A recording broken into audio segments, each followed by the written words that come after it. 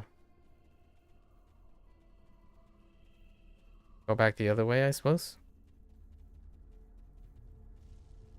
Oh! Both these doors are open. Oh, that's cute.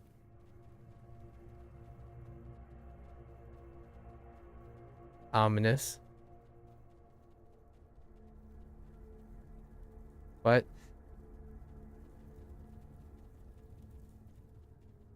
Whoa.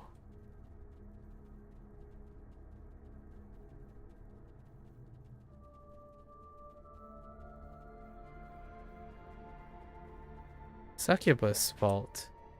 Oh, this is nice. Properly creepy. Mistress Belladore. Or Bellador. Friendly face. Such a rarity these days. Have you come to play with me? Or are you just going to stand there and gawk? I'm gonna gawk. What's a succubus doing here? I've been imprisoned, obviously. Well, yes. There's Saiyans and their summonings. One of them tried to use me as a vessel. Can you believe it? As if I'd ever let some wizard use my body like that. You look surprised. I'm guessing even you had no idea the Red Wizards are experimenting with my kind, trying to steal our power. So, are you here to gawk, or are we going to play? Not in the mood. I hate being played. Can you please tell me about the Hall of Oblivion? Yeah, sure. Let's go there. Well, since you asked so politely, which is more than anyone here has ever done, I'll tell you. It's a hall for ritual sacrifices. You need to gather enough people to offer up. There's quite a few reds about that could be used. And don't feel bad. Many of them are willing. Do what you will with that. Oh, thanks. I was gonna ask if you are willing to. Alright. This place is properly lit and spoofy. I like it. Just double checking. How about we go downstairs? Hello? More current things. More current things. Alright. Just casually walking. Interesting. This is neat. Fascinating creatures. Spellbound before the pillars of light. Let us take advantage of this moment. So can I... Yoink? Divert arcane current to lamps. Don't mind if I do. They're gonna attack me, huh? When I take out their... Oh. Oh, interesting. Oh, this is so neat. They're still gonna attack me, right? If I take away their light source. Don't mind if I do. Friendly. Oh. Alright, good luck, guys. Oh, they're just... Oh. Sad. Huh. Ooh. You may use them at the Hall of Oblation. Assume the guise of another. Wow. Lighting's great. Neophytes. Alright. What do we have here? Release our prisoners? Yeah, sure. You guys... Oh, are you guys gonna sacrifice for me? Who are you? Where's the overseer? I've been waiting forever. I'm here on behalf of the overseer. You are in need in the Hall of Oblation. Oh boy. You don't look like one of us. Fight me if you say you are who you are. Then I'll consider going. I'm a paladin, so it'd be a dead giveaway that I'm not, but alright. Good talk, my friend. Good talk. All right, fine. I'll go where I need to. You know, me there. Good luck. For being my sacrifice. Okay. Guess we're going over here. Okay. Oh, I mean, the place is largely barren, but it feels kind of nice that it's barren. And like really, you don't have a lot of things like details everywhere, but it's so desolate in a weird way. Oh, is there? I have no idea where I am. Okay, so we're back in the hall. Okay. What's back here? Ooh, oh man, this place is really cool. They really did the lighting well in the new map. So, oh.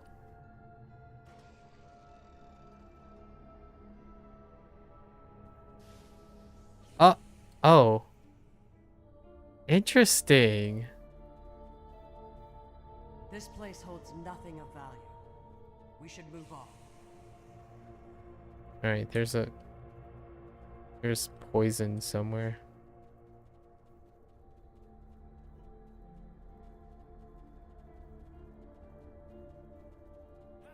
Can I like can I oh, okay. Ow. Oh, the floor is poison. I'm dying. Oh. Investigate the room of portals. I imagine that's also the mechanic in the little floor is poison thing with trap and awareness. That's actually one of the mechanics in the trial, actually.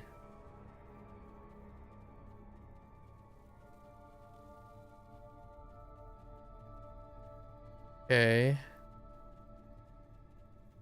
Neat. Alright, let's head back.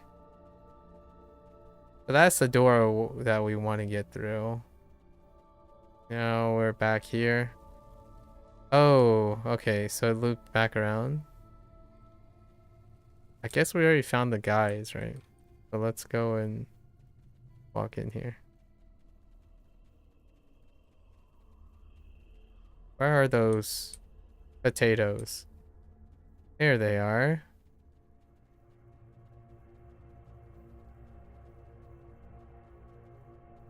Now what? Can I potato you guys up? No. Okay. I have to come back. Need to adjust the current somehow. A teleportation room.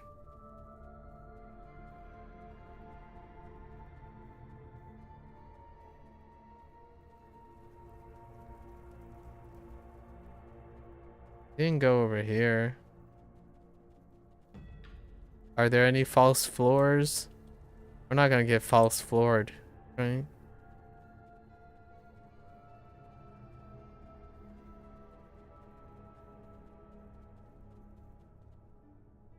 Interesting. Oh, those look friendly.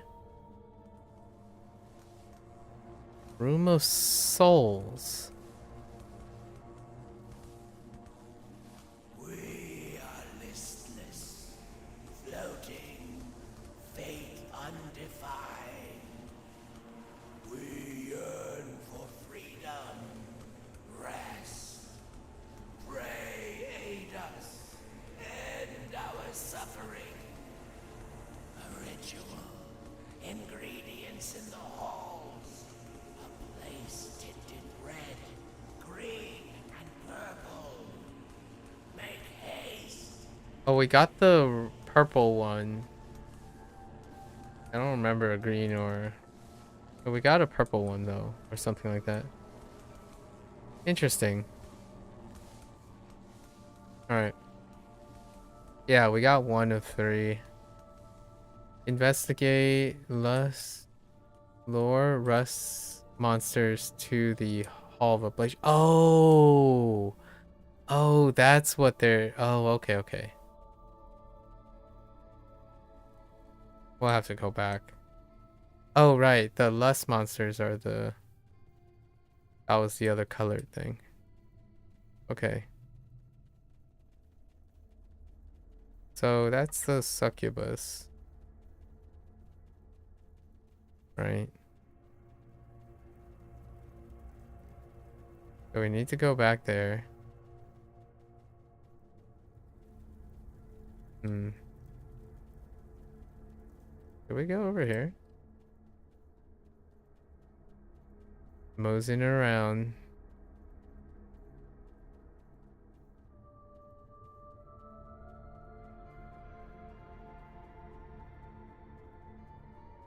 The Temple of Blood. So I guess this is where the red stuff.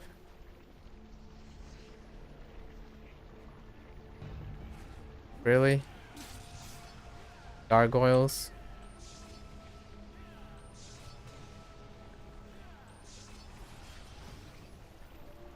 Okay.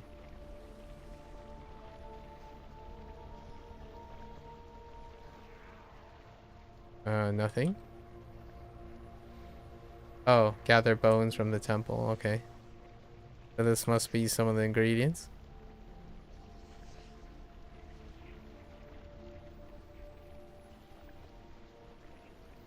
Alright, so that's 2.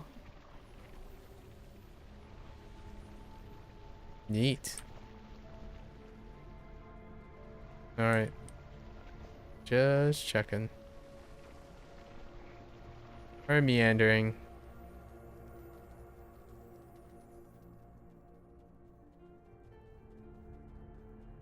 This is the way we came in. What about over here?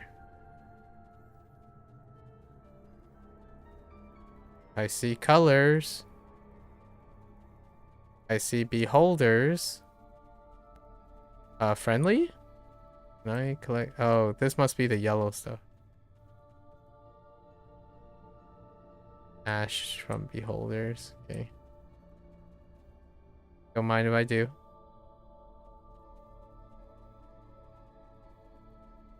Friendly, friendly. There we go. Alright, so now we're gonna go back to the faster this way. How is the returning player experience now in Neverwinter? I have no idea. Would be an interesting question. Guess you can find out. I mean, it's relatively the same. Like, I'm not returning to Neverwinter. But... probably. Oh yeah, and then we can guide these guys. But this is how this works. Come on, little guys.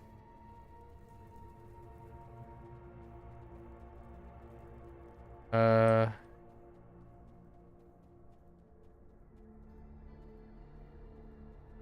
I only light 2 things at once? Oh no, it's just 1 at a time. Okay.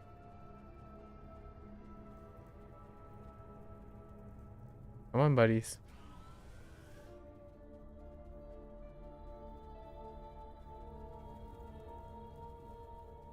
Wait, can you guys even see over here?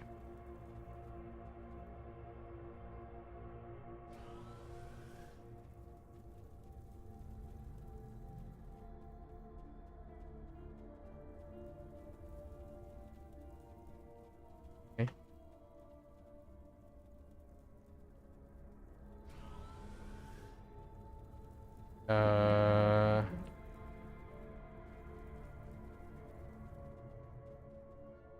You guys coming? Alright. Cool.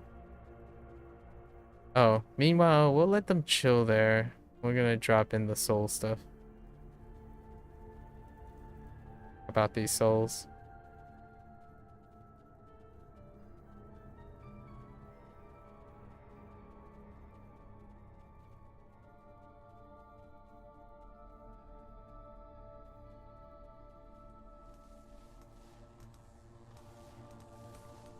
Ingredients. Freedom. Hear our song. The ritual drinks its first blood, and ash crawls after it like a starving hound. Lies! Bone may part them. No dust dares touch blood so soon. The right begins in blood and ends in blood. Such is the law. Twice the ash must fall, yet never as one with itself. That explains all the components, right? Let's try to figure out the... Okay. So...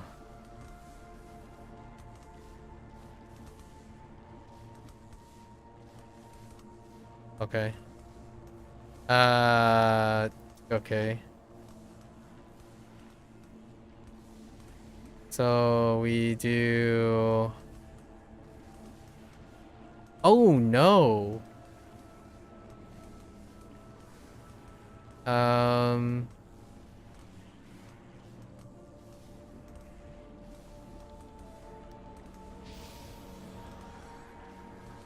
Was that it? Yeah, okay. I figured. It was talking about the 3 ingredients. They're gone! We saved them! Alright. Go back to our sacrificial monsters and Thayans.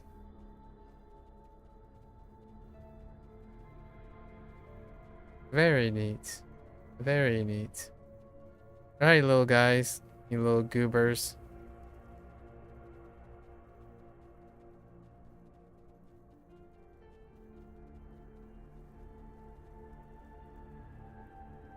Boink.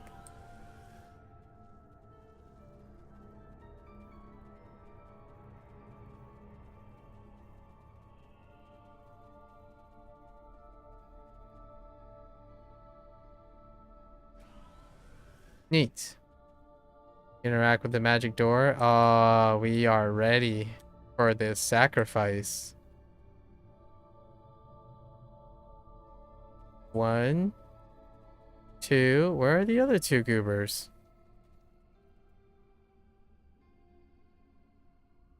Hey, what'd you guys do with the other 2? Alright. Sorry guys, no hard feelings. Their blood will not be on your hands. Oh. Oh. Wait, it's just the 2 of you? Just the 3 of us. And now there's only one? Just the 3 of us. Oh.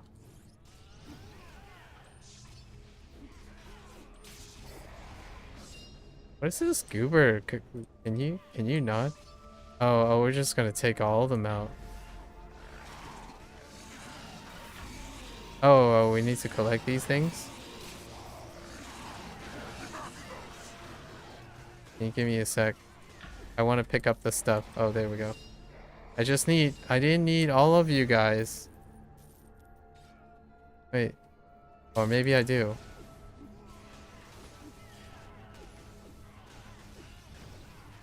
We are free! Free! Free! Spoofy. Alright. Oh, the door turned red. Alright. Hi. Oh, even more.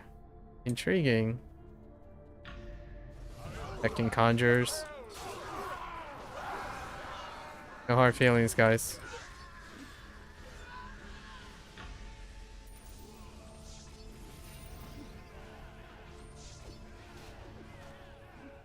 You're too late.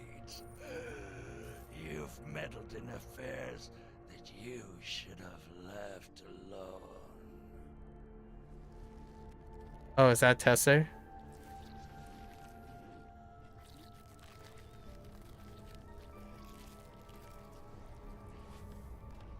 No, it's just a hypermune. Okay. All right. Hi. Friendly? This guy's friendly.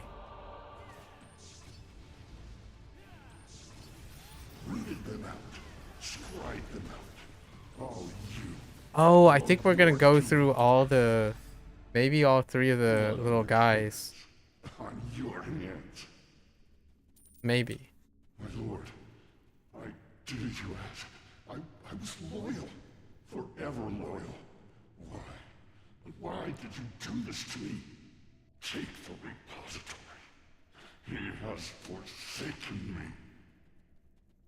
Don't mind if I do. Okay. Very neat.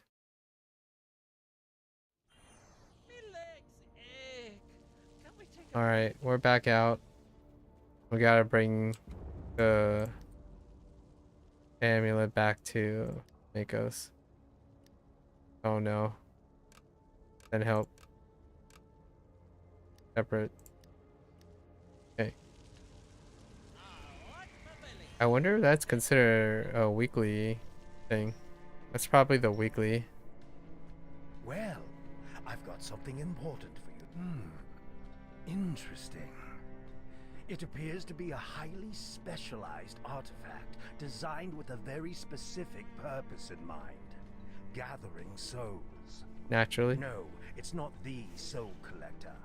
Fair More enough. akin to a soul repository. Such devices are extremely rare, used by liches to feed without having to leave their lair. Intriguing. It's always paired with a counterpart. The lich will wear the half that receives the souls, while they give the other to a harvester. Huh. The harvester is then sent out to reap on the lich's behalf. The souls are then siphoned into the artifact and contained until they are needed.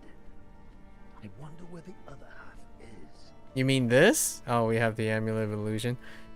Mako's is a lich too, technically. Well, well. It seems you've been designated as the harvester. Oh. Curious. It's cursed and cannot be removed. I'll need to figure out a way to safely decouple that from you. In the meantime, you can leave the receiver with me. It may look small and inconspicuous, but I can feel the restless energies of the departed. No harm will come to them, I assure you. Says a lich. Alright. Let's... What does Nothing Zuna left have? on my end. Loyalty means nothing to a creature like Zastam. That changeling did everything he asked, and his reward? To become a test subject. It's almost pitiful. Well, I need to write a few letters. Let the real Tesser's family know what became of him. In the meantime... Oh, okay, stay that safe was out there. Tesser. The fake Tesser. We've got things to do. Let's get them done.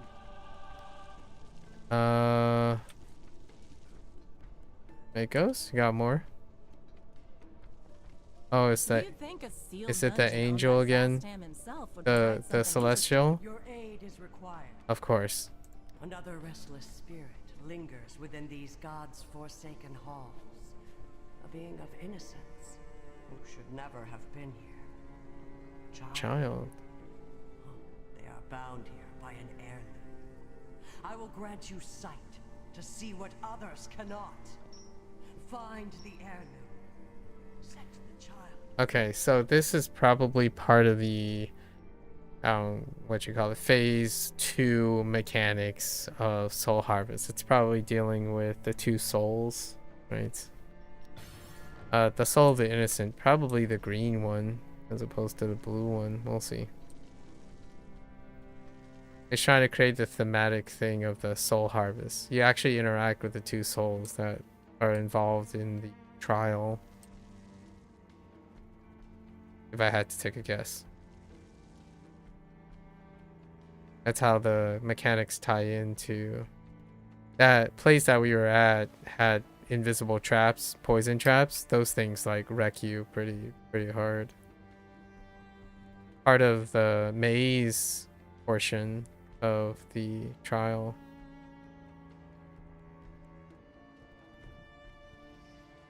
Alright. Again, haven't done the trials, don't really plan to, but I took a gander at it. It's pretty interesting. Very entertaining. Okay. Let's see if this has anything to do with those souls. Possibly not. I'm conjecturing at this point. And do I have to interact with all these? No. I just go. Alright. Oh, now we got to this goober place. Alright.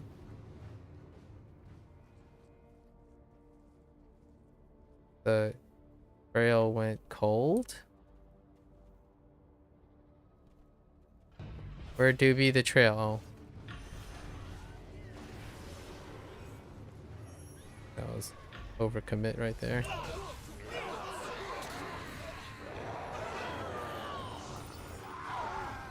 Can't interact with this thing with the... Where'd you come from? Where'd the... Alright, guys. Whoa, how did you aggro? What?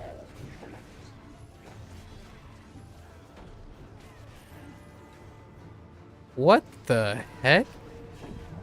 What is the aggro range on these guys?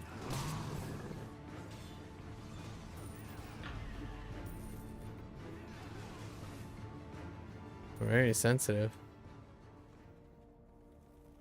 Alright. It's fresher. Where are you? See some froggos. Oh. Find me.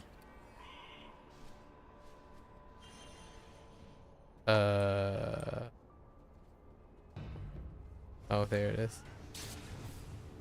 Holy.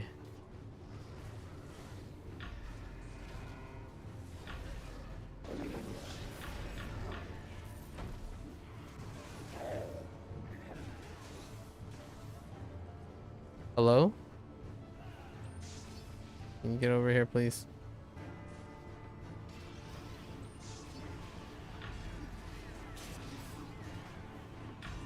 All right. This thing? No. What are you pointing at? Okay. How about we go up here? I'm feeling like we gotta go up here. Oh? Oh? Oh. Oh no. What?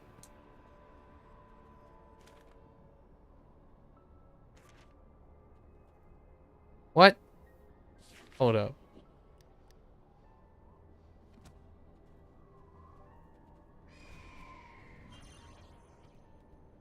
Where's this ectoplasm at?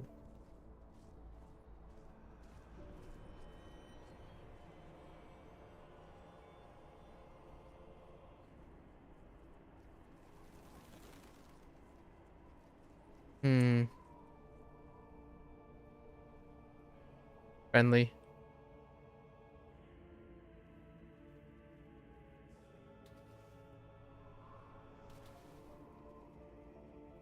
Weird. Oh. Did I examine this?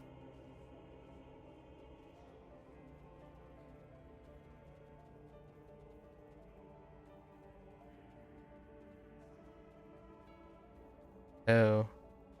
Friendly? You're friendly.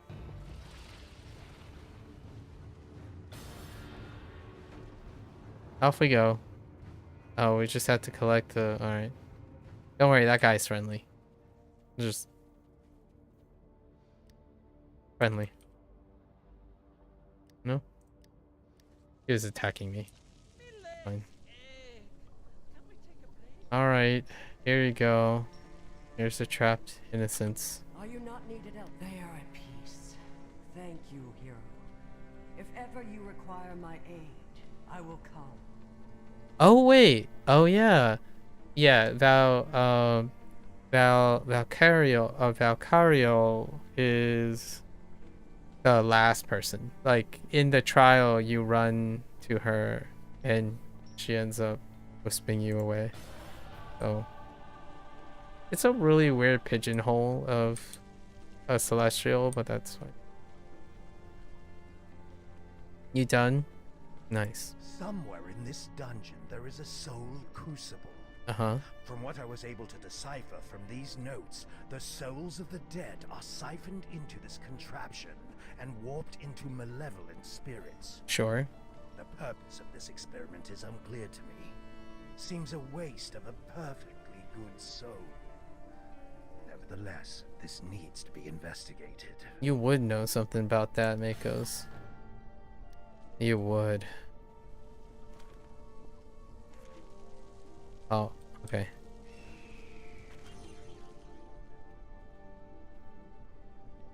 There is a door there. Let's take a guess at which door it is.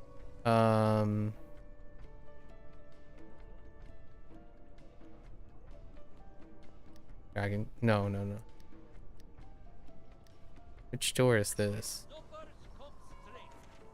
Nice.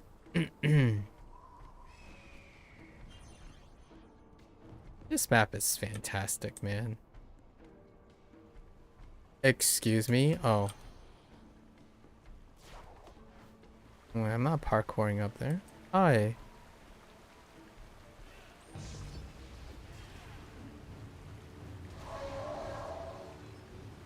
Okay.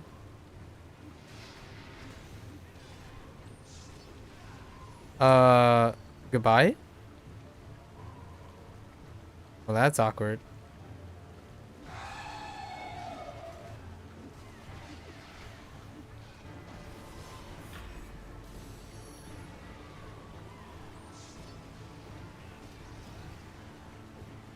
So we just keep wailing on it? This seems a little suspicious.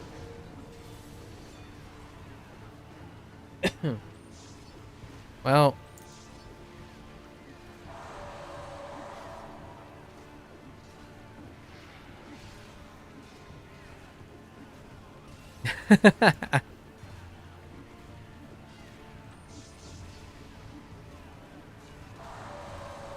Wait, can I like... No. I feel like I might be missing the point here, but it's fine.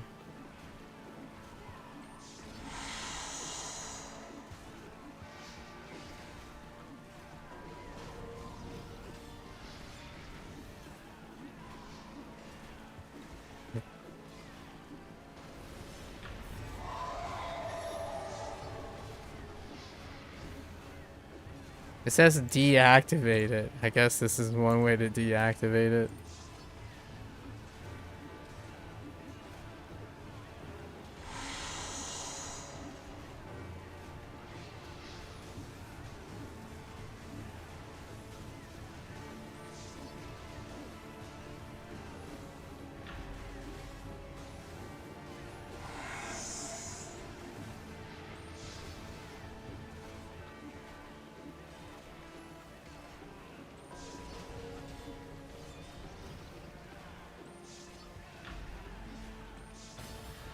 Okay.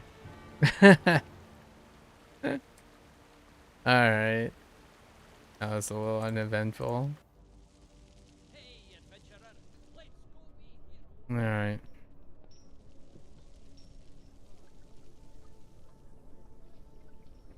I gotcha. If I had the time and the care, I would have liked to figure out what purpose this creation possesses. Souls are not cheap trinkets to be toyed with. They are valuable and complicated. I should know. Yeah, he's a lich. Okay, what about Zuna? Zuna, what do you got? No? No Zuna? Oh. Some of these books are locked with complex arcane sigils on top of the encryptions. I'm almost certain they contain more information that can help us. But trying to unravel this spider web of tangled weave is proving to be a nightmare. My scrying showed that there's an artifact that should help us remove these locks. Go and gather the ingredients I need for the potion, and try not to draw too much attention to yourself. Yeah, right. Sneaky peeky. I'm okay with that if we can sneak. Sneak. Where are we headed? Okay. I want to take a guess at what that door is.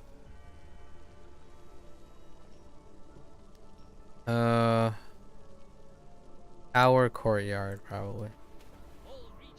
Oh no, it's down here. What exit is that? Oh yeah, this place is really neat. The tower courtyard is amazing. Anyways. This map is really wonderful. Dragon Forge?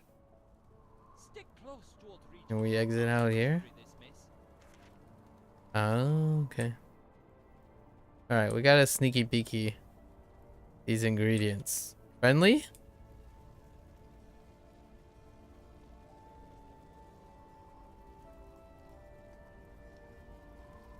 Yoink. Scrape of claw. Scrap of cloth. Scrape of cloth. Scrap of cloth. Alright.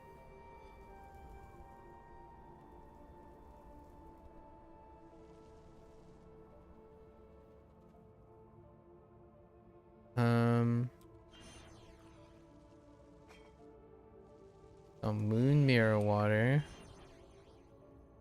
Pinky peeky. Ooh. Lighting's so good in this map.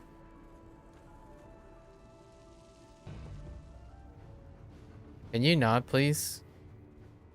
That was friendly. Alright.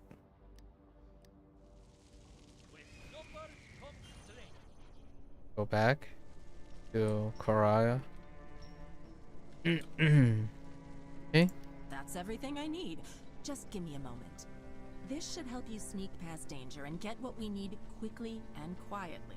I'd rather avoid further trouble if possible. Oh, sign me up. I shrank the pot. What the? I grew. Oh, I'm a person. What is my tiny body? Whoa. All right, that's a little weird. Oh no. Oh, I can only run? All right, hold up. Okay, I can't do anything other than run. All right, we got 2.5 minutes. We can't mount either. Oh. Oh, but we can speed. Oh, that's a 5-second cooldown. What is this nonsense? Quick. Make haste. Oh, you can still get popped by fall damage.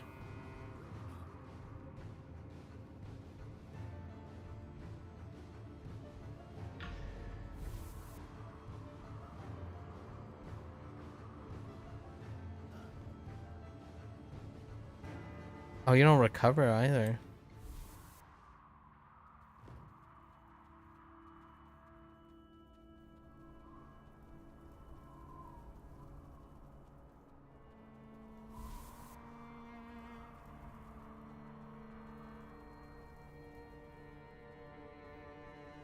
I gotta take the artifact. What?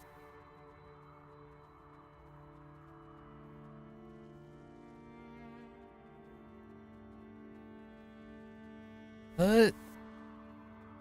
1 minute left. Friendly. Actual friendly now. I wanted to look at the place. Look at this place. They really did outdo themselves. Alright, I'm gonna yoink this. Slay the ambusher? Oh, hi. A death knight, you say? Good talk. Imagine trying to ambush a paladin. Okay. Alright, let's go back. Alright.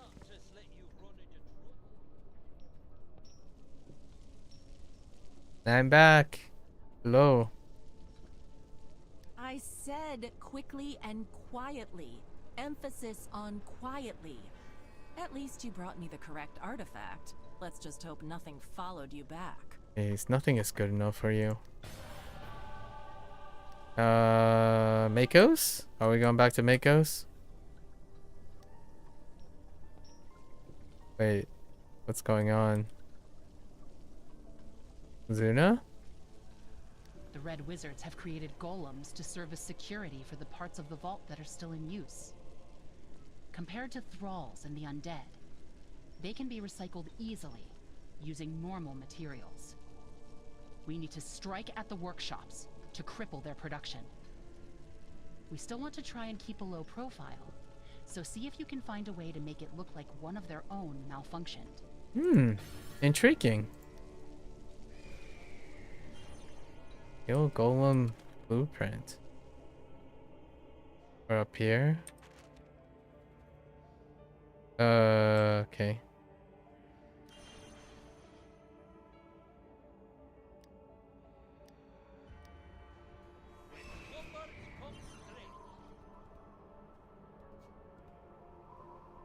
Friendly.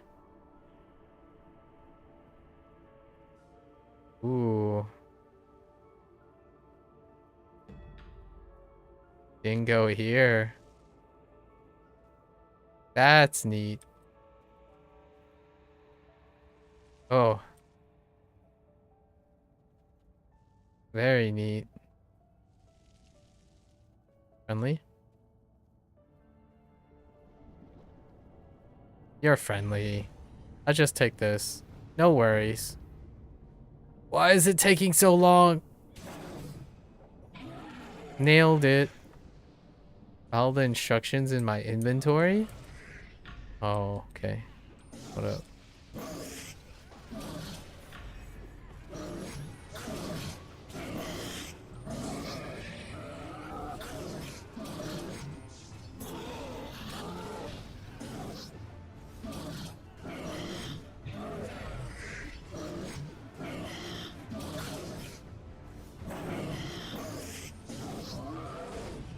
Oh, okay. Very, very wide reach there.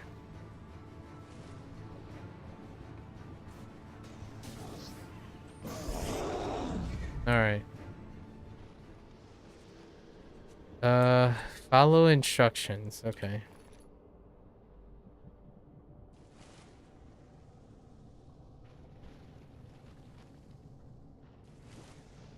Okay.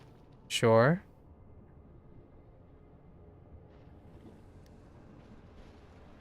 Okay. Okay. Okay. How do I... Ah! Okay. Lava indeed hot.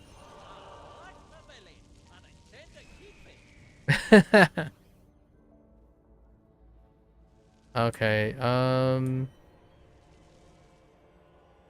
So what? Am I supposed to clicky?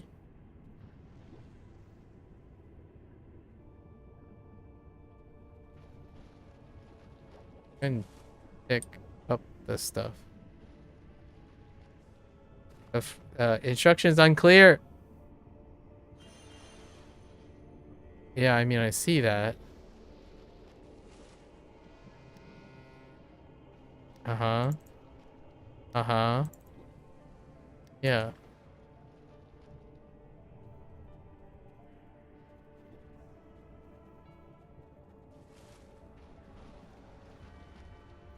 Oh. Ah! Alright, I'm having some platforming issues. Not even platforming, just... Okay. Sure. Take some of this. And where's a cart?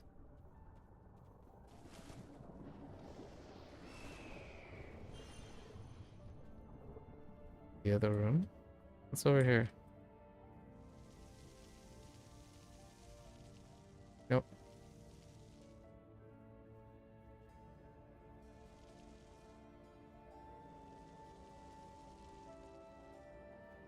Not this card.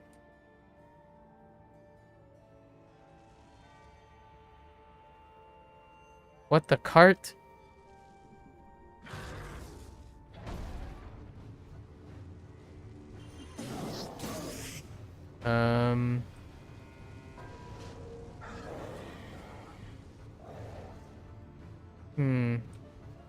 Don't mind me.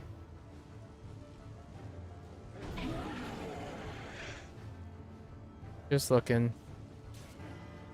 Oh, this card?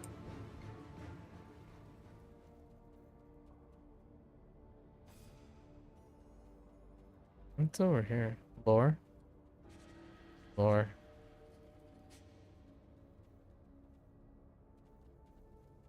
Oh, that's neat.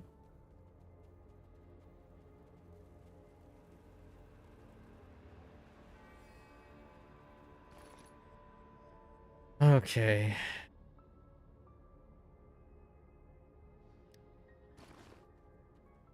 Just kind of looks like this card right here.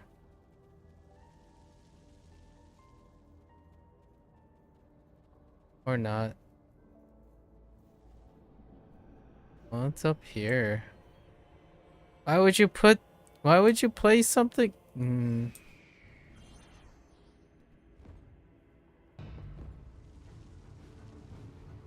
Okay. Don't you dare. Don't you. Oh, you're a butthead. Okay. Alright. Yoink. Guessing the anvils are back here.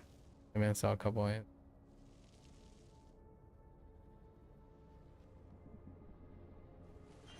Don't. Don't. Don't.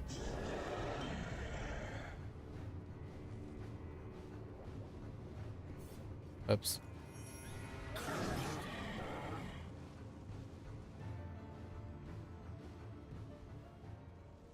Okay.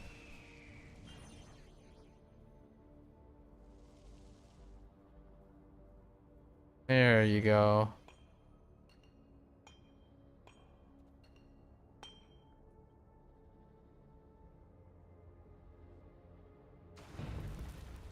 Oh. Neat. Oh, and I'm just gonna destroy things. Ooh. Now what do? I just destroy the other golems? Neat.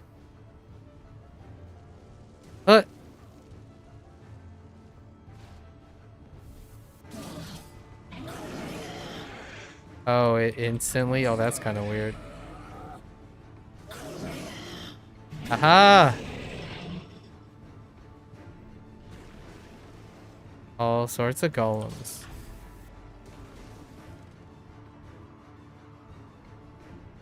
Oh, that's just... Oh, it gives me speed. Okay. Can I jump? Hi.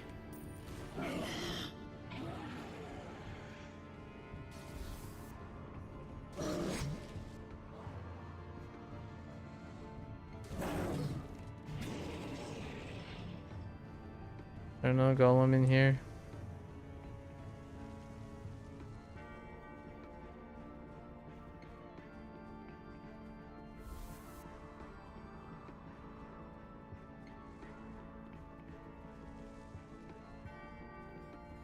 Hi, guy. Ah! Oh my gosh. Don't do it! Nice. That's a neat one. Brought back some of the map stuff. Fun. Very fun. Okay. I admit, that was creative. Now I won't have to worry about having to fight these things if I ever get spotted. Mm-hmm. Makos? You can help me out yet? No. Okay. Regarding this soul collector, I have some good news and bad news. The good news is I was able to decipher, once empowered, the Soul Collector can serve as a conduit. It doesn't specify how it can be empowered, and there's some sort of warning, but the page is damaged. And the bad news is, no amount of mending can restore the text. Maybe Craig might have some ideas? Alright. Off to Craig. We've got an opportunity to get our... It does seem like they've hit a brick wall regarding this Soul Collector. What do you want? I have some information. My client is a knowledgeable man, and in this very vault, there's rumored to be an old tome he would love to get his hands on. I have a feeling it might contain some secrets that can help you out. How are you so sure about this? I have this certain client, a collector of exotic literature, shall we say. He gave me a list of tomes to keep an eye out for. You helped me recover one of them. Sure. Now, it just so happens that one particular tome, part of a series, was last known to be located under Faymount. A long time ago, it was stolen by none other than Sastam himself. Okay. Do you see where I'm going with this? Not really. At first, I thought it would be inside that cache. Turns out, it's in a different location, guarded by a keeper amongst ruined books. If you can get me that tome, I'll be happy to lend it to Valora for a time until you find the answers you're looking for. Alright, what's in it for you? I wasn't lying when I told you I'd like to help you overthrow Sastam. Oh, really? He tried to kill me too when he burned the city.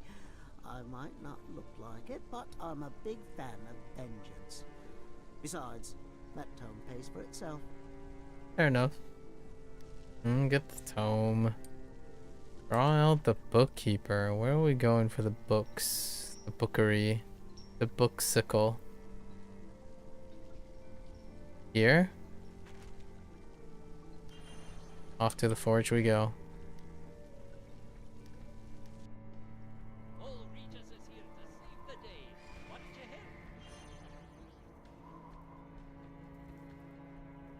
Wait, is that not where we're going? Yeah.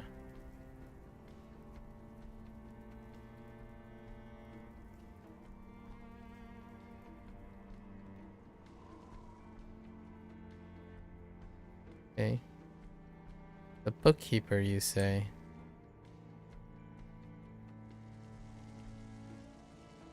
At the bookkeeper, experiment 366.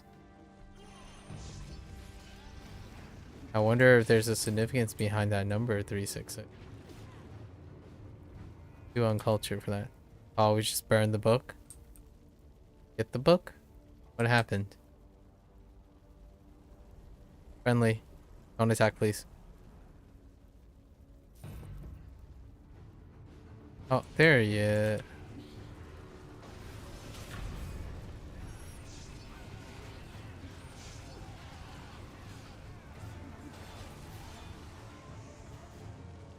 Give me this book. Wait. Can you not, please?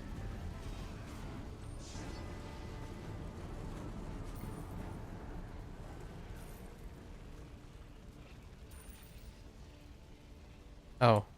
This guy? Oh.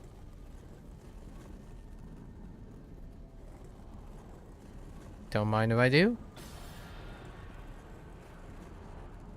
Back we go.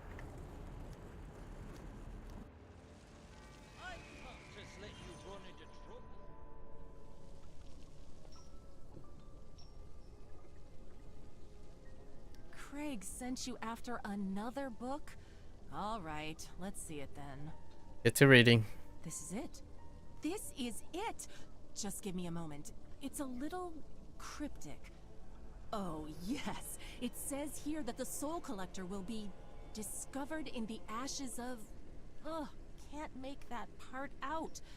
Something to do with skilled craftsmen and a jewel found in the north, bearing the mark of the outer planes. Forged with brimstone and quenched by wild space. Oh. Sounds like quite the process. Must have taken years. potent souls, a source of energy to fuel rituals. Rare souls, souls with special qualities. The point is, They make a... Tam is clearly wanting to fuel a ritual of ascendancy. Yeah. We need to get our hands on his soul collector. If we're lucky, we just might be able to redirect that energy to a different purpose. I need to commune with that celestial friend of yours. Oh, that's how she came into the picture. I see. Don't ask how, but we found evidence of a pocket dimension that belongs to Zastam. Probably even created by Zastam. I've tried scrying, but I can't break through the extraplanar envelope. However, if this soul collector is hidden anywhere, all threads point to it being there. The issue is, if we try to get into that pocket, Tam will know we're here. We've only got one shot at this. Zuna and the Resistance are ready to create a distraction once you're in, to keep all eyes off the dimension. Makos and I are going to maintain a spell that should help you get in and out safely. The Celestial will provide support from inside. How? She says she has her ways. This is a gamble, Firebrand. Let's hope you're in Timora's good graces. Okay. And I guess this is the Soul Harvest thing. Oh no. We're actually gonna go in there. Interesting. I was thinking like, oh, now go and do the trial or something. Can we take a break? No.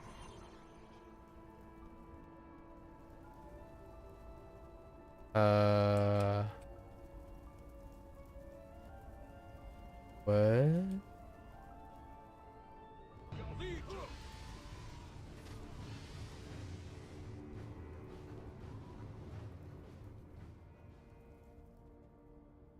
Whoa. Okay. Wow. Oh, there's even more. Wow.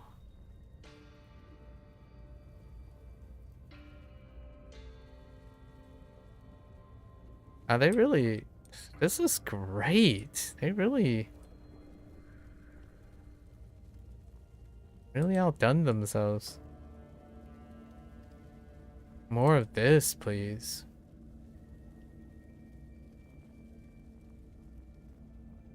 Shame it's overshadowed by the trial, though. Beware, hero. This dimension is governed by the strange and distorted. I sense traces of memories. We must tread carefully. We know not what defends this realm. Seek out rifts akin to the one behind me. They should aid in traversing further.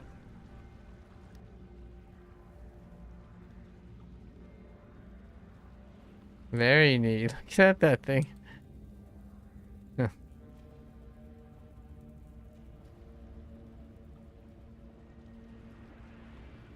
All right.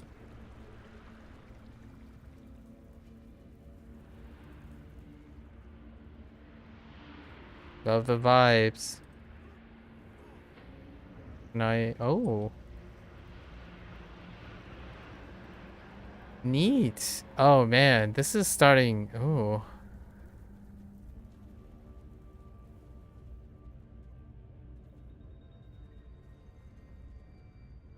The Dread Ring operation has been disrupted. The Neverwinter forces marched in and destroyed everything. Among them was that new adventurer. I was pursued. Oh, on what thin ice you tread. Have you failed me yet again? No. I made sure to seal the portal as soon as I reconstituted. But not before a few rats made it through. I will hunt them down. We will make an example of them. Go back to Dread Ring. What is happening? Oh, did we get to relive? You know what this reminds me of? The last, when we entered the Paintress's domain in the paint in Clear Obscure.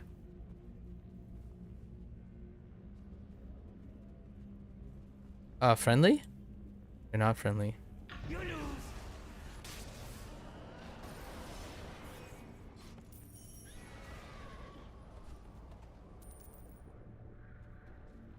do like the floaty things. I am a fan of floaty things.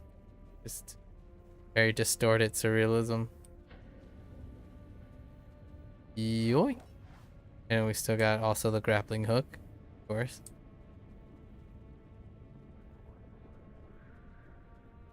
In before main platforming section, right? And then we start getting, look at that. Okay. Wow. Can I hit that grappling hook? Intriguing.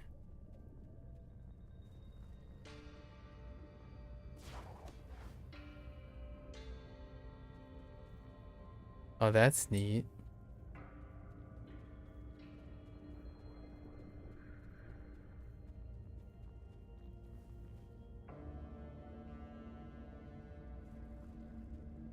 Aha.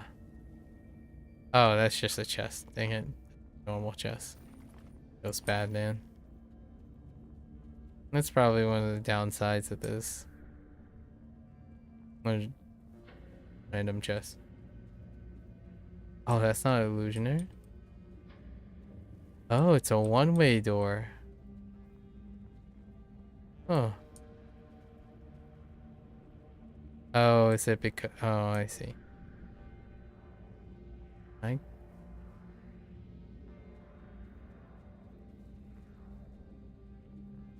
I can still grab the hook from down here, right?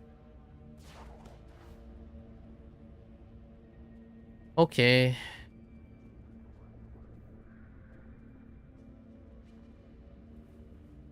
Ah. Neat.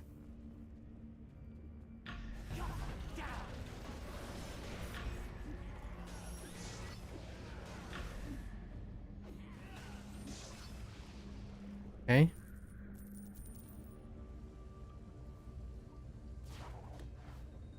Now we play Hubs. Now this reminds me of my story about my uncle. My uncle's story or something. I forgot what it's called. Just grappling from place to place. Make sure not to fall. Oh, okay. Oh, you butthead. What up? It's fine. Oh. Oh, that's cute. Oh, we could just lace through beforehand. Aren't you?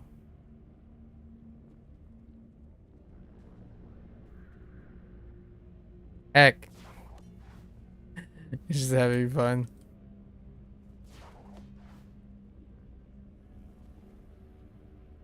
That's supposed to be an allusion to Dragon Veil.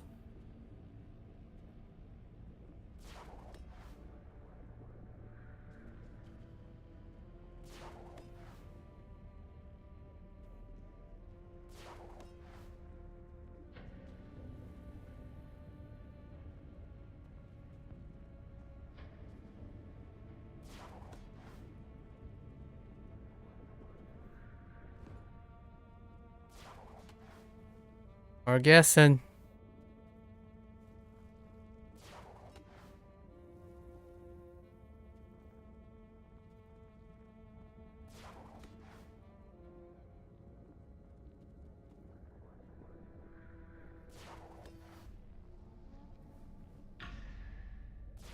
Neat. Oh, this could be very neat.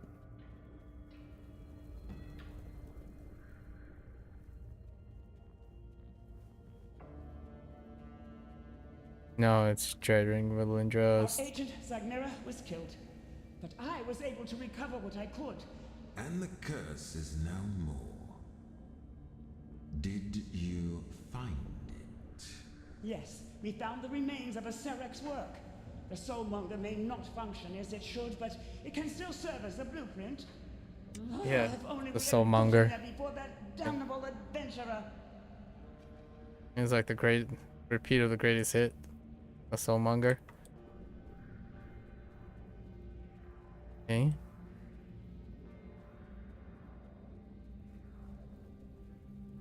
Friendly.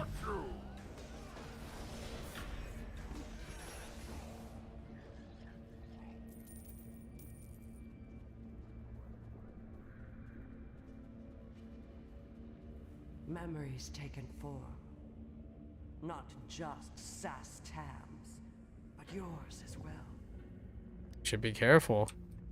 Got a lot of scary memories. Whoa. Cute. No timer.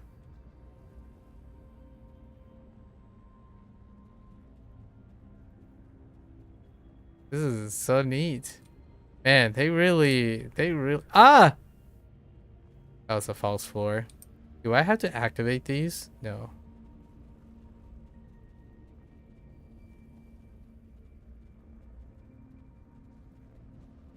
Friendly?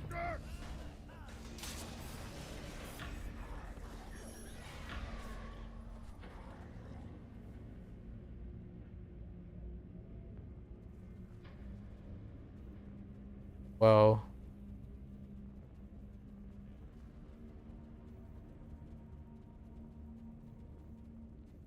Does this take me all the way over here? Huh! Oh, there's staircase. And got some parkouring. Can I parkour? I can't!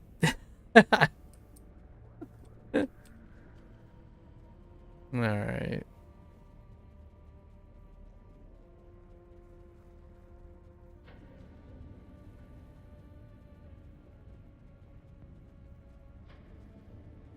Huh.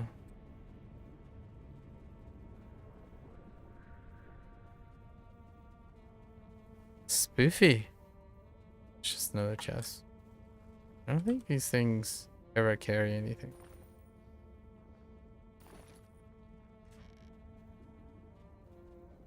The act of finding them is the fun part. Ah! Alright. Kind of bounced upward. Momentum. Alright. Get back.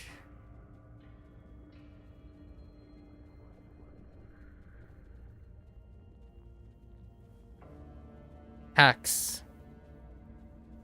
Okay.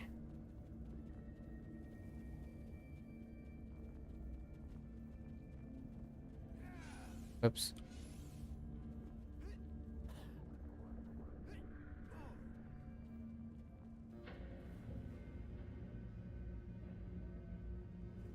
What? Oh, you just have to really bolt it. Any false floors? No false floors? What is this?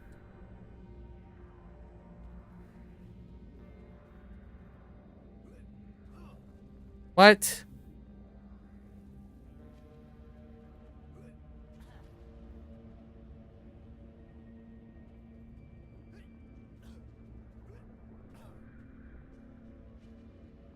What? Can I break you? What if I...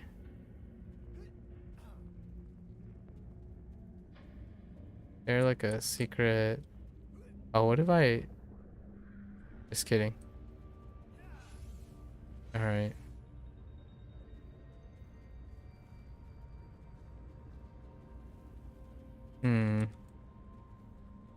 I don't see anything else. Not really.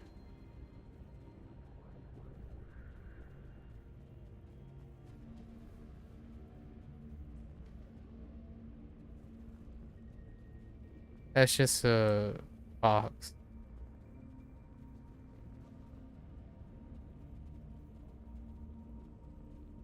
What?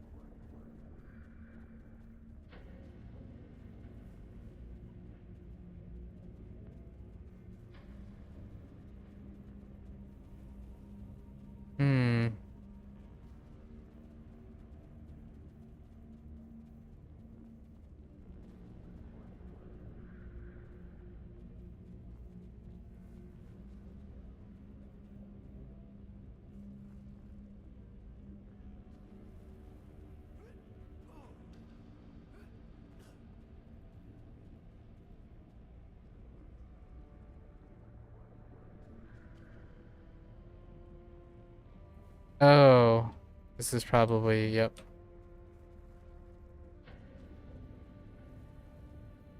Very neat. Friendly? Valindra, hey. My lord, our efforts in Dragonbone Vale have been thwarted. Yeah, The Dragonbone myth of Vale. her, the right of the Dracoliches. Oh, we were so close. If not for them. Excuses, Shadowmantle. Forgive me. I didn't mean to. Yes, you are right. This is but a part of your grand plan. Your ascendants will succeed. Wait, I just, it was, I see.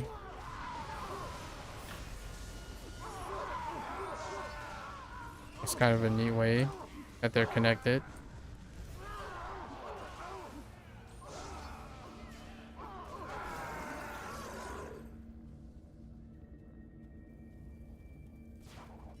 Okay. Oh. Wow. Reminds me of that one extra platforming one in Obscure. Now we just need paintings, you know?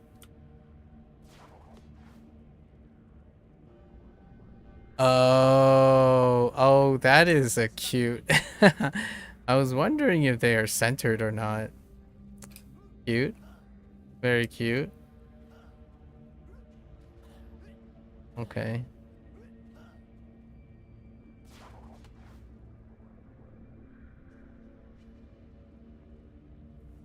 I'm gonna YOLO this. YOLO! Hold. Oh, it can't be. YOLO! Oh, rip.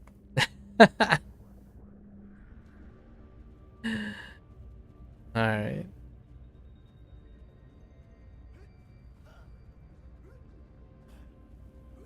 This is great.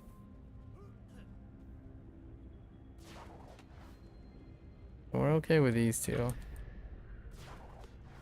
And I did see that both of those have false bottoms. Okay. Oh, wait. Oh, is this gonna... Am I gonna get baited? Oh! Oh, I see, I see.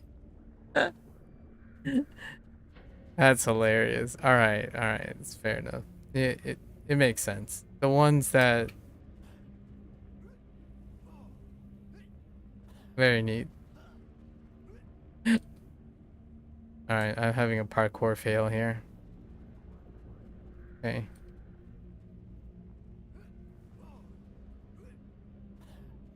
You don't have that many ups in this game. No ups.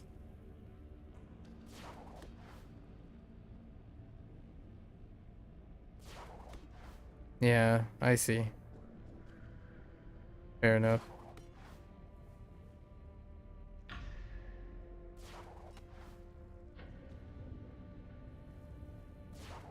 Very neat. Alright. Friendly?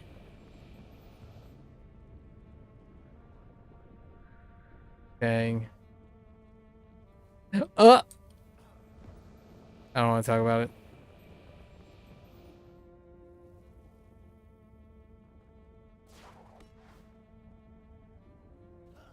Interesting. Why is there a platform over there for? We're here. We made it. Let's casually walk up the stairs. Just upside down. Oh, hi. All these memories, what do they mean? And this soul collector remains elusive. I sense the presence of a powerful entity ahead. It feels like Sass Tam, and yet it doesn't. Perhaps another memory? Matters not. Do not lower your guard. Hollister? Oh, what are we talking about here?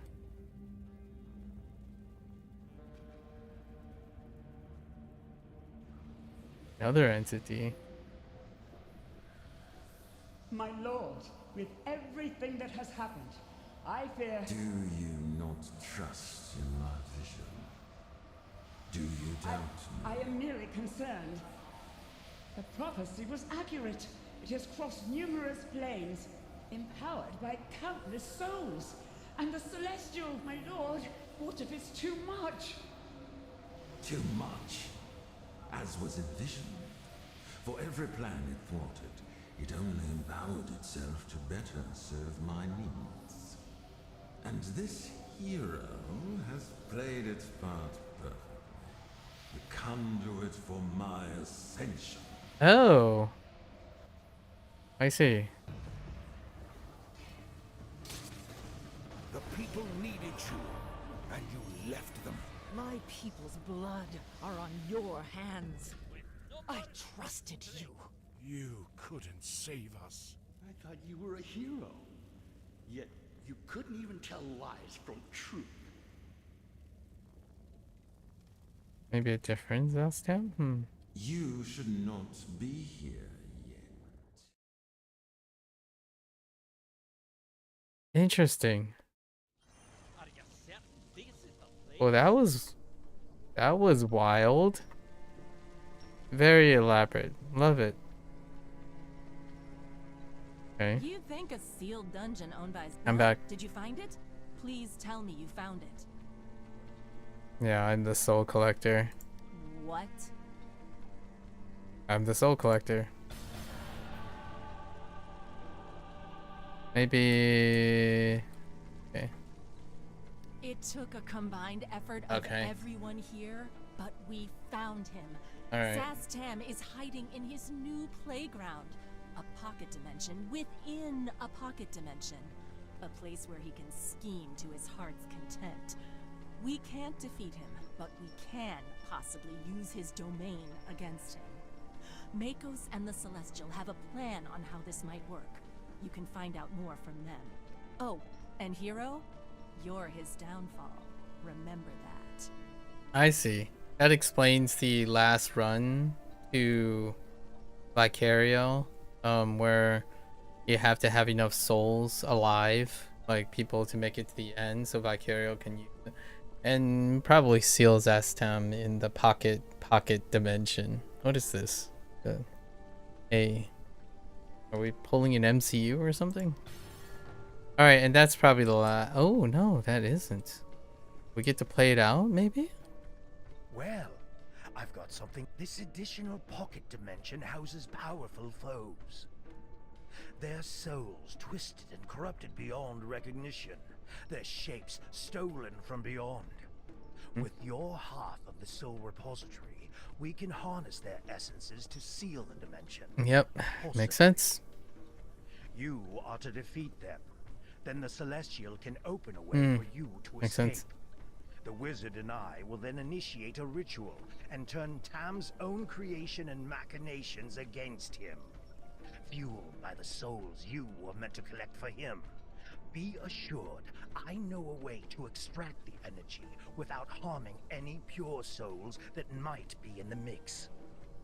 If you are wondering why we are trying to trap Tam's soul in his own repository, the artifact is far too delicate to hold him.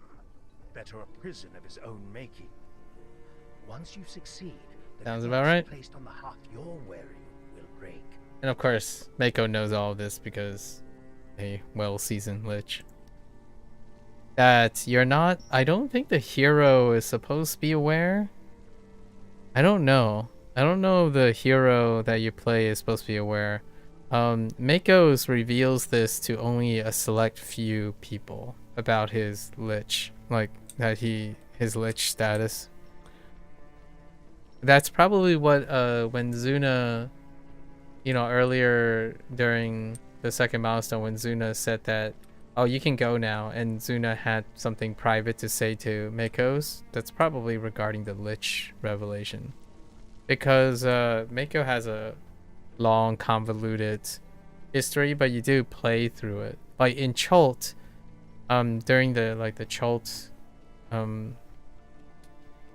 what is it module, Mako's was trying to revive or resurrect Celeste. I think that was her name. Yeah, Celeste.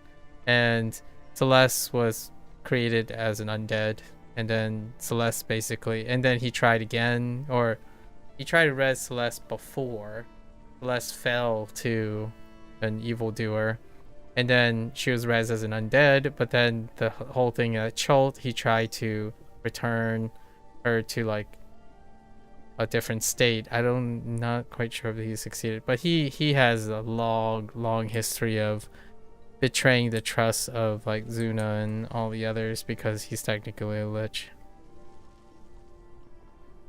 Messing with the souls. Alright, what's the plan? Victory will be ours. Can we play this out? No, we can't. Oh, I am loath to cooperate with another lich whose very existence Okay, so we know. to my lord Ilmater. My oath-bound debt to you endures. I shall trust whom you trust. Seek my light when the work is done. I will guide you home. Yeah, so that's the end. We had to queue up on the trial for this. Yeah, so I guess the hero does know he's a lich. Should know. I don't remember when did you discover that, but yeah, that was really elaborate. I hope that's like future modules too. This was very elaborate. I really quite enjoyed it. Definitely way more involved. I enjoyed this quite a lot. Let's see where our journal is. 35. So then we turned in this 25 from Nothing left on. Oh, we've got things activity. To do. Let's get them done. Right. And then we do the repeat from, which will bring us to 85.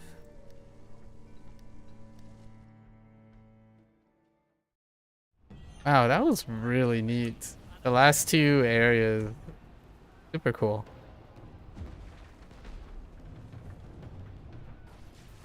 Like, this is my personal preference, obviously. Axing the trial for more of those things, that sounds amazing.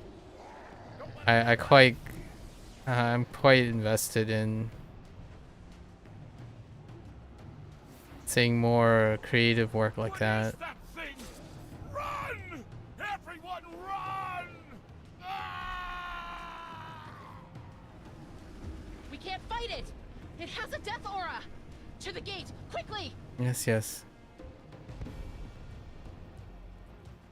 These legs don't move any faster.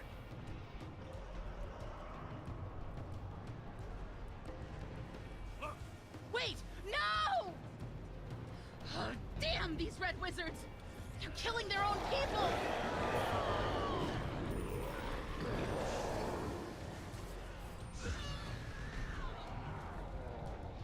Okay. There are people who need my help. Go on without me. Like Teratoros? Teratoros? Teratoros? Or something? Iratoros? No, they say this. Alright. What a treat. That is wonderful. I look forward to it. I'll make more commentary about the what do we, like, you know, end the day with something interesting.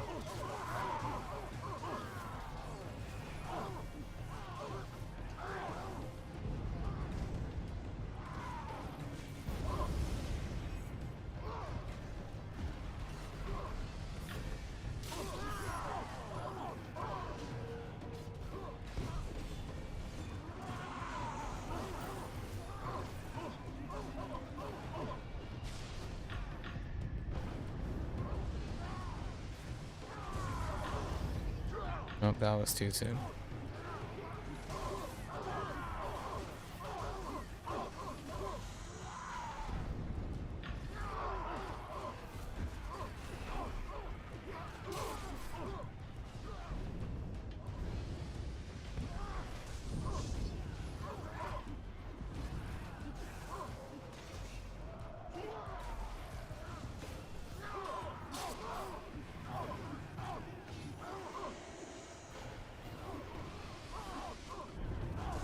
It's weird that Luna is like a warlock in this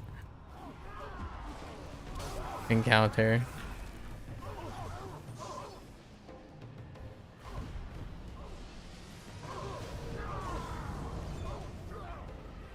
We have to go. Okay. Stop. Everyone, through the gate now! Oh. Alright. So we get our 25 from this. Brings us up to 85, and we only need two each. So we just take the Valora's stuff and wrap it up, right, for today.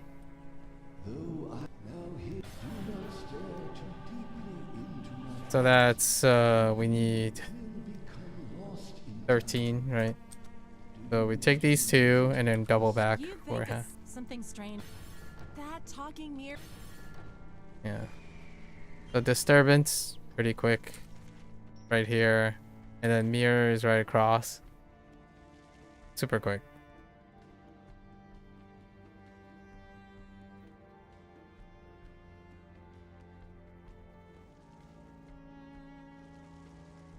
The trek here is still faster than trying to stack all the other ones.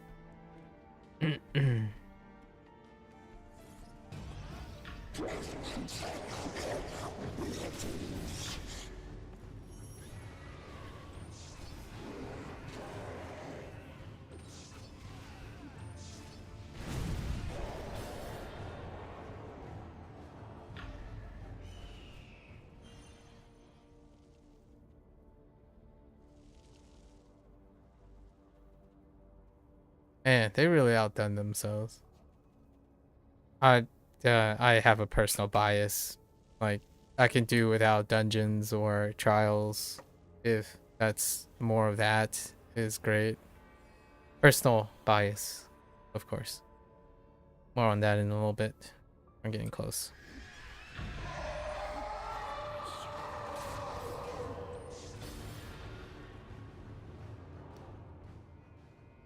Only the tier S's.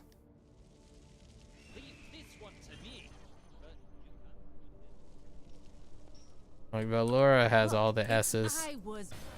So the mirror. Yeah, you get the mirror and the wards, and the wards are just up here.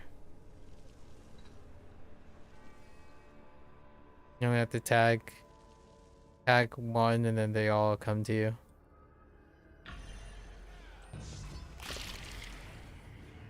Actually, tag two. Bad.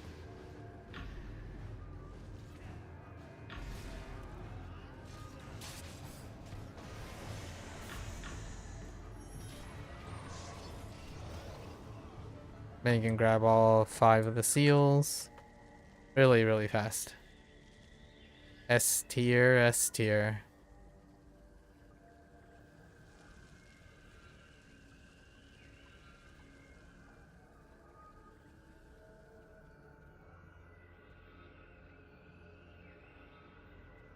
We only need this one.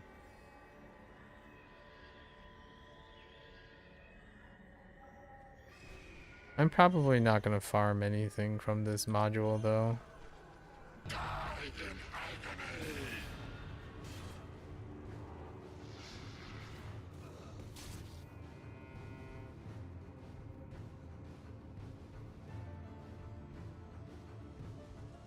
It's unfortunate, or fortunate for other people who enjoy that type of thing.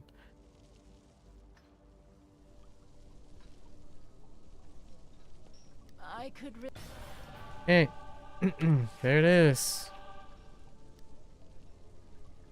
And then we, maybe something will happen. I would be very shocked, but the third milestone, 1, 2, 3. Sorry, the fourth milestone, I guess. Technically, fourth milestone. Yeah, it's kind of interesting this is marked this way, but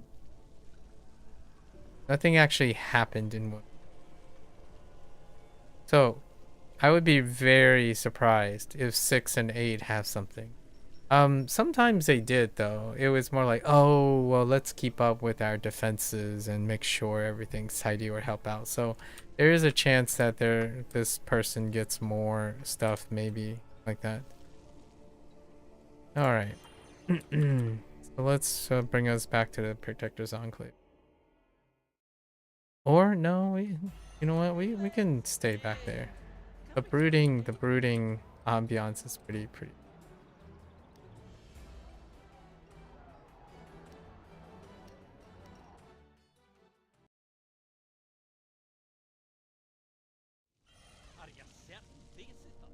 I used to give like ratings to all the days, but that's kind of behind us. For like fun. But this was really wonderful. Today their capstone was nice. There's some fun little gimmicks, right? Some observation stuff. I really like that they did quite a lot of observation stuff. Standout campaign thing. If my thought is, right, all these milestones would have something like that at the cost of a trial or dungeon, I take it. Personal preference. So anyways, now we have something to talk about. Let's yap for a little bit here. Yeah, we have some time. So the last stream, right? Was it the last stream? And maybe the stream before. Yes, the stream before. So the last two streams, we had a video comment. And let me bring this up so I can like. So there's this one person who we're gonna do some tea spilling, so to speak. Tea spilling is gonna be one of the maybe the pastimes that we'll do to fill in some of the gaps of content in Neverwinter. So some tea spilling. Maybe we'll encounter someone else in the future. So, I'm gonna try to catch recap.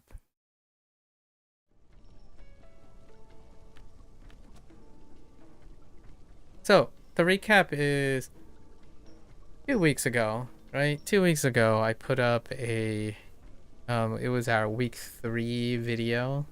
And I was talking about the current trends in Neverwinter, right? Neverwinter Online. Neverwinter Online, the people at Cryptic and Arts Games, which used to be Perfect World Entertainment, which is the US branch. It is the US. So this is a headquarters in US. Largely though, Neverwinter Online's community is entirely in the European region. So NA, if you're on NA like around this time or something, you're gonna find like 10% of the remaining population, so to speak. It doesn't D&D is that quite drawn somewhere else, right? Like more like ESO or something like that. So this person interpreted my commentary about what's happening on Neverwinter Online, like comparing and contrasting existing MMO models and talking about, you know, the pros and cons of things. I specifically went out of my way to talk about pros and cons, facilitating like the combination of the current landscape of MMOs, how business models and developers intent, like how do you infer by their design what they're catering to. And I talked about how there are two choices here that are very obvious up front and they're trying to straddle them. And that's the idea of continuing to promote and prepare campaign zones and stores for quote unquote the returning player experience, which is what Pung asked before, or something like recruiting new players, right? While also maintaining the existing community from attrition or like just burnout or boredom. And the player base is slowly, steadily, consistently and naturally falling slowly, right? That's kind of the idea, because their design is trying to maintain that while devoting a bit of attention to quality of life changes or drawing players back, maybe returning players specifically, but not necessarily creating new players.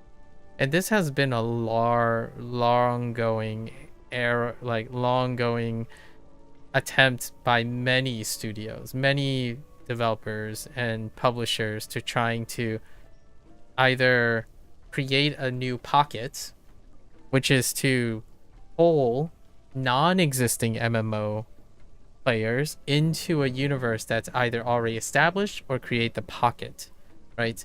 And Neverwinter does have one. It's Dungeons and Dragons. However, the state of the MMORPG Neverwinter Online, which is not really catered to Dungeons and Dragons, like paper and pencil and whatnot, and the extended universe by whoever likes to delve into it, like Lorien, BioWare, etc. Right? So this person came around and interpreted my opinions or my pros and cons. They weren't really much opinions. They were more like just stating what was happening and what could happen or maybe happen, which other examples exist. This person said like, oh man, hate to break it to you, as though like I didn't know. It's like, oh yeah, BDO is way worse. I'm like, okay, well yeah, sure, that's a whataboutism. Like, okay, you cited things, that's fair, that's a fair comment. So I'm like catching up very briefly. Then I replied, basically summarizing that thanks for telling me, but most people are aware, right? And I told him like I know you're trying to highlight what's worse about MMOs, quote unquote, but I'm not here to argue what's worse. And I'm not here to argue what could be or what I want. The idea was we know what there is, and I'm okay with that. Being aware of what the trade-offs are, like if you want to play this game or not, involves understanding all those things. Like what is in Neverwinter Online right now? What may or may not be in the future for Neverwinter? What is the design language of the developer and the publisher is going to articulate moving forward, right? This is not about the past or comparing who's worse. This is not a discussion about BDO or World of Warcraft, ESO. Like what I mean is we're not making it a competition of what's worse. So this guy was like just came at me, and or not really came at me, more like talked at me.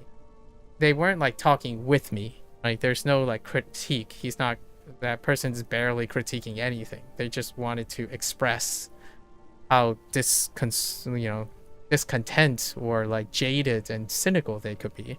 So my remark was, I get your point. Okay, if this is competition of the worst, I'm not that type of person. I'm not gonna go around preaching, oh yeah, Neverwinter Online is a really terrible game, but wait, there's even worse. Hey guys, look at all these other games that are worse. It's not my jam. Like, so my goal was to tell this person like, sorry, but you and I are very different. We don't talk about, I don't complain about things. I talk about what things are, and then we see what the things we have privilege, the privilege to play these games, what they're going to do with it. If you don't like the game, don't play the game, right? That's kind of the idea. And again, my approach to live service is very different. I manage my time by writing these pieces. So all this like digression that I'm talking about right now, I enjoy making commentary, creating commentary awareness. That is the whole goal. That's what my reward is for playing these games or participating in things that I otherwise would not have created myself. That's a really thing. I am very humbled and sobered by my limited ability to produce these things. I like being in other people, like experiencing other people's ideas, regardless of what their motivations are. I want to understand their motivation. Like, is Neverwinter a corporate greed game company and game developer? That I want to understand that by looking at the evidence and, raising pros and cons, not going around running a personal crusade against anyone who says otherwise. So then this guy doubled down, and he, this is your nostalgia bait. Like, cue the MMORPG subreddit or MMO subreddit. So this guy QQs at me and says like, oh yeah, I'm just like you. I used to play MMOs all the time. I made some of the best friends I've ever had. But you know what? Those golden ages, those like beautiful days of nostalgia are over. You know, the young generation will never get to experience this. I'm a guy who have experienced this magical miracle period of world of RPG, MMORPG peak. They're really specifically only referring to westernized MMORPGs. More on that in a bit. So they say this as a matter of fact. No one cares. All these companies are greedy. Publishers, developers, they're all there to keep you entrapped in this non-self-aware FOMO spiraling habit formation. Ironically, what this person is projecting is a spiral of their own creation. They are the one who's upset and projecting FOMO and down with the system and situation like that. I didn't ask for any of this. I legitimately told this person I don't feel these things. Like, what I mean is, whatever they said about corporate greed, any developer that makes an MMORPG, they keep saying MMOs. That's very different.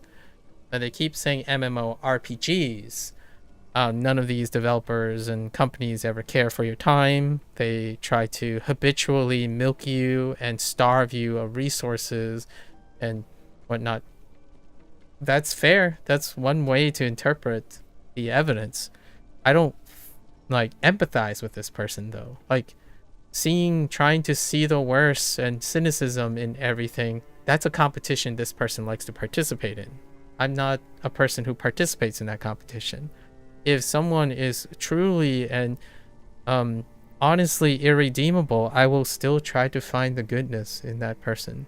That is how I fight. That's how I balance insane toxicity and cynicism. So this person suggested that they're like me, which obviously, if I was sitting here talking about how corporate greed ruined MMOs and big swaths of cynicism and homonym arguments, then we would meet. We would be very similar, but we don't.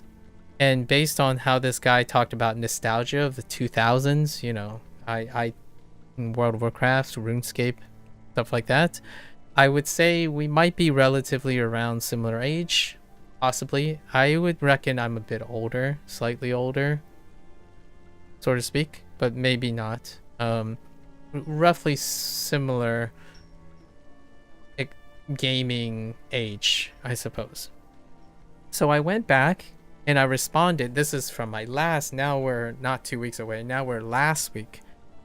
When I was talking about this, I anticipated that this person has a very specific behavior. And I talked about it for like 3 or 4 hours in the last one.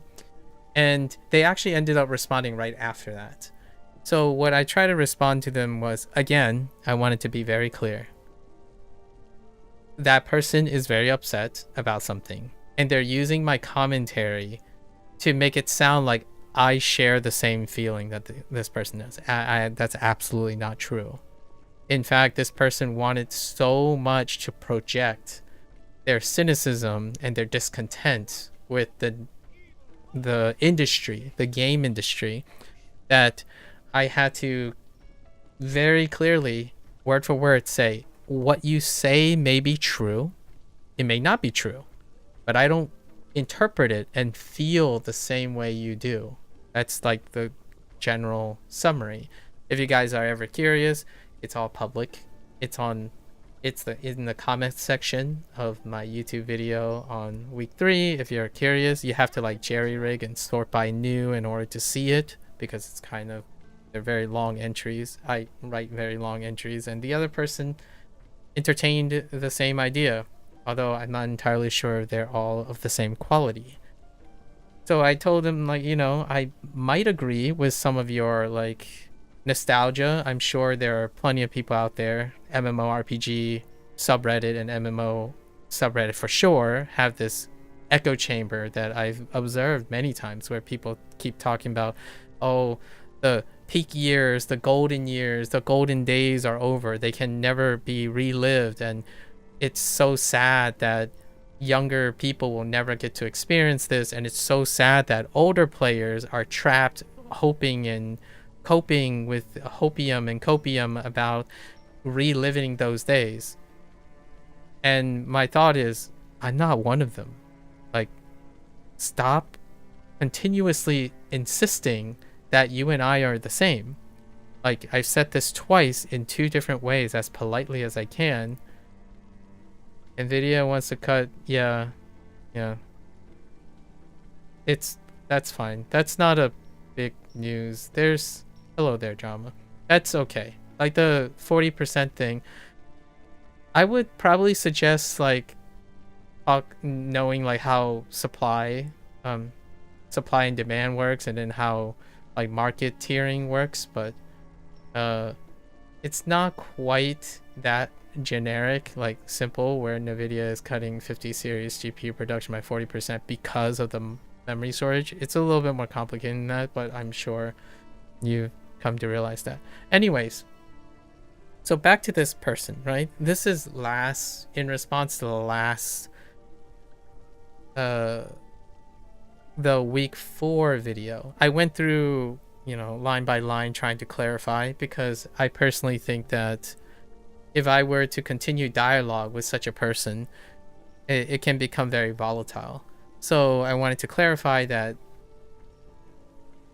we may observe the same things, but people don't have to feel about it the same way.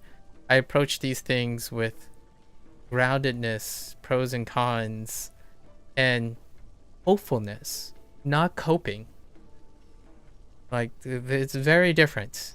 So I strictly made it clear to this person that there's a difference between coping with your toxicity by projecting your disagreements with everything versus looking at what we know now and maybe wishful thinking for the future. But if it doesn't occur, it's no skin off my back. Like, the idea, the fun nature or the interesting nature of engaging in this type of dialogue is conjecture.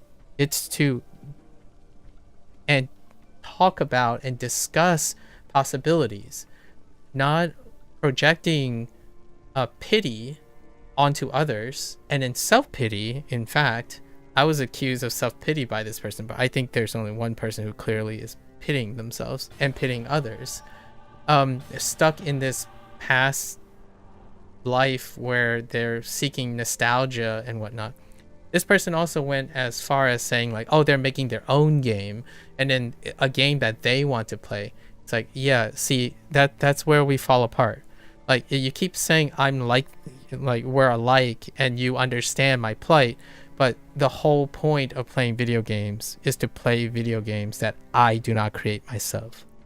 Like, inherently this person's counter argument, like they grew up and they learned and become enlightened, only reveal that they're narcissistic, egotistical, and they still live in their own bubble, to the point where they would narcissistically say, oh, I know how to make a game, so I will only build the games that I want to play. It's like, that's good for you. I'm be interested in playing your game in the future as well, because I'm interested in what other people are talking about, what other people are interested in, trending and whatnot. So my whole dialogue about week 3 and week 4 is about what other people's interests are. The people who are still playing Neverwinter, people who may or may not look at Neverwinter and say, I kind of want to try it. Right? Those are the commentary awareness that I'm talking about. The things that will likely slap those people in the face of awareness when they either try Neverwinter Online out for the first time, return to Neverwinter, or they are already the Neverwinter community, right? I am interested in that. I'm literally not interested in the thing that this person is projecting. Like, I don't want to be an echo chamber. So I said all of this word for word last week, and I posted this video. Immediately, this person actually responded on that same day. And I'm gonna read it out just because it's a really self-reflective way to address some of these things. So this person said, all right, you seem to think I'm personally attacking you. No, that is not true. Like, that's the first statement. I personally do not empathize with you. That is what I said twice. And in as polite as I can, I don't empathize with you. That has nothing to do with attacking a person. It's being presumptuous. So the whole time they predicate on the idea that they're similar to me because they understand how I feel and what I'm going through. Like, going through what, my friend?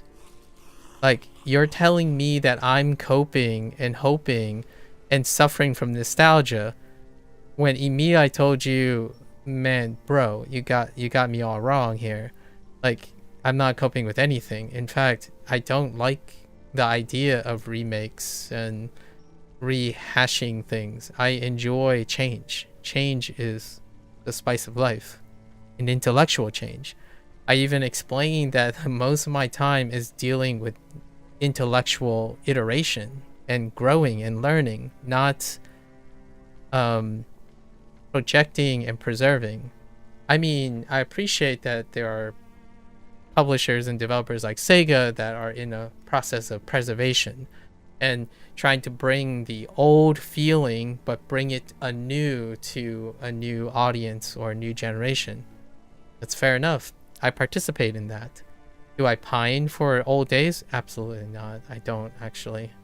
So this person thinks I thought they were personally attacking me. It was not even close. I was more like psychoanalyzing them than them attacking me. So, but this person goes on and says, but I understand now why you play these types.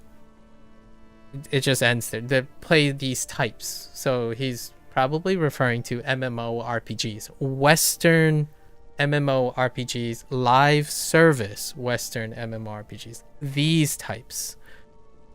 You're just like the rest of MMOs players who play one game, wait for the next, praying, hoping, wishing for the next one to be the one. You have nothing else going on in your life. So, by the way, run-on sentence.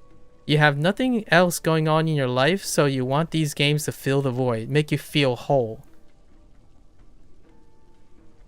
I'm not sure if it's any clearer, but it sounds like that person's talking about themselves. That's what projection is. Like, if there's anything more apparent that's going on in my life, is that I spend like 5% of my time playing these types of things. What is even these types? Oh, you mean MMOs? Okay. Well, yeah, that still makes up less than 5% of my time. I spend the vast majority of time. If this person was even remotely able to process the idea that people have more things going on than MMOs, like even statistically, like people deal with depression longer than their game time on MMOs. Like, that's what I talk about. That's what I interact with. I interact with people who suffer from chronic depression, who believe that they're self-diagnosed with ADHD, people who think they're stupid at a very young age. That's what I spend most of my time doing, even though I was trying to talk about it in a like indirect way. But you know, it doesn't stop this person from accusing me of being like the rest of MMO players. Like, what is that? Like everyone who can't understand you? Like, are you special? I have no idea. But let's just say, to fill the void, I do have a void to fill. I already talked about this, and it's my calling to help ease anyone's pain and like make them find that life's little moments are awesome. That's the void I'm trying to fill. Actually, it's a void I'm willing to give. actually. Most of the time when I'm streaming and doing this type of thing, I'm doing it voluntarily. As in, I'm giving. I'm not expecting to receive anything. There isn't anything to fill. I'm brimming with resources, so I want to give resources. Excite people about, or making them aware of what is a possible game you could play. Neverwinter Online could be that next game, or it could not be. I spend my time giving, not waiting to receive something. Like I don't get on Neverwinter Online expecting like, oh yeah, this game is gonna make me feel better. It's gonna make me feel happier. No, it's what I do that makes me happy. Like just doing it. Recording this, talking about these situations, that gives me enough reward. The only person that I feel that is I'm trying to fill a void right now is the person typing that aggressive message. Anyways, he goes on and say, you say I'm still projecting? Question mark? Yes, I do. I think you're absolutely projecting. Like 100% you're projecting. And a person says, no, it's because that's who you are, as in I am. It's like, no, wrong again, but I digress on this part. And it's like who I used to be. So he's saying he knows who I am because that's what he used to be.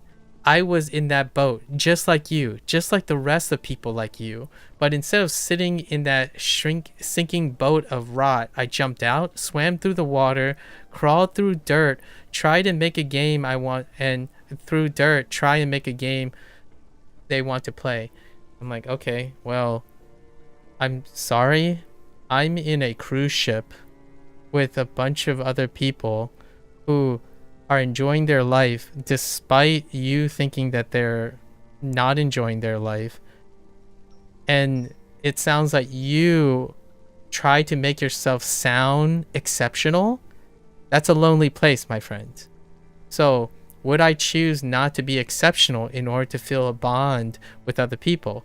Yes. The answer is yes. So the irony here in your argument is you keep telling yourself that you're just like me only to make yourself sound like you're not like me. You gotta choose one or the other, bro. Like, if you think you're so exceptional and you're doing that thing, that's a lonely place. A lonely place is where people project to recruit people to your cause. So, if you want to relate to me, you can't. Because in order to make yourself feel special, you are unrelatable to me. I want to get closer to people. I don't want to distinguish myself from them. Like, that is where I am in. Like, it's the reverse. It's quite literally the reverse. I'm playing this game because it gives me closer attachment and participation to people who still play these games. Not because I'm sitting in some ivory tower somewhere thinking I'm better than the people I'm trying to relate to. On the flip side, this person is trying to make an argument like, oh yeah, I understand you. I was one of you. I was a pleb. And now I'm like better and enlightened. You sound like a pleb and a keyboard warrior. So which banner are you holding up? Right? Like I'm there. I mean, I already said this in my week 4, which predicted all of these things prior to reading this response. And it fulfills, I mean, it's a little bit disappointing. I was kind of expecting the person to say, oh, here's my game. I'm doing this and that.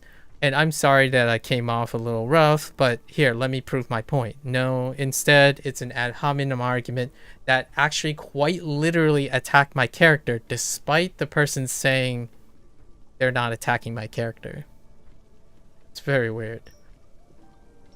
This person goes on and say, sadly, young gamers. I'm not a young gamer, by the way, but other ones. This is moral grandstanding, by the way. So on top of projecting, this is moral grandstanding and righteous indignation on top of each other. So arrogance and narcissism on top of that. So this person now is going to moral grandstand and say, sadly, young gamers will never experience that golden age it is what it golden age, it is what it is. There's a lot of run-ons with no punctuation. It's perfectly fine. This is acceptable for YouTube comment. But you just don't self-reflect. All you do is attack others to defend your little ego system bubble. There's only one person who's personally offended here, and it's defending their little ego bubble. The person that's typing the message. Like, I don't have to defend my ego bubble. You're all up in everyone's ego bubbles. Or echo. He typed echo bubble, not ego. But maybe he's talking about like ecosystem bubble, what have you. And you understand now why you have no friends on these games. Yeah, I'm sure that's exactly how you can explain why you have no friend. Like, I have no friends in these games. I wouldn't hang around you either. Giant self-pitying man-child.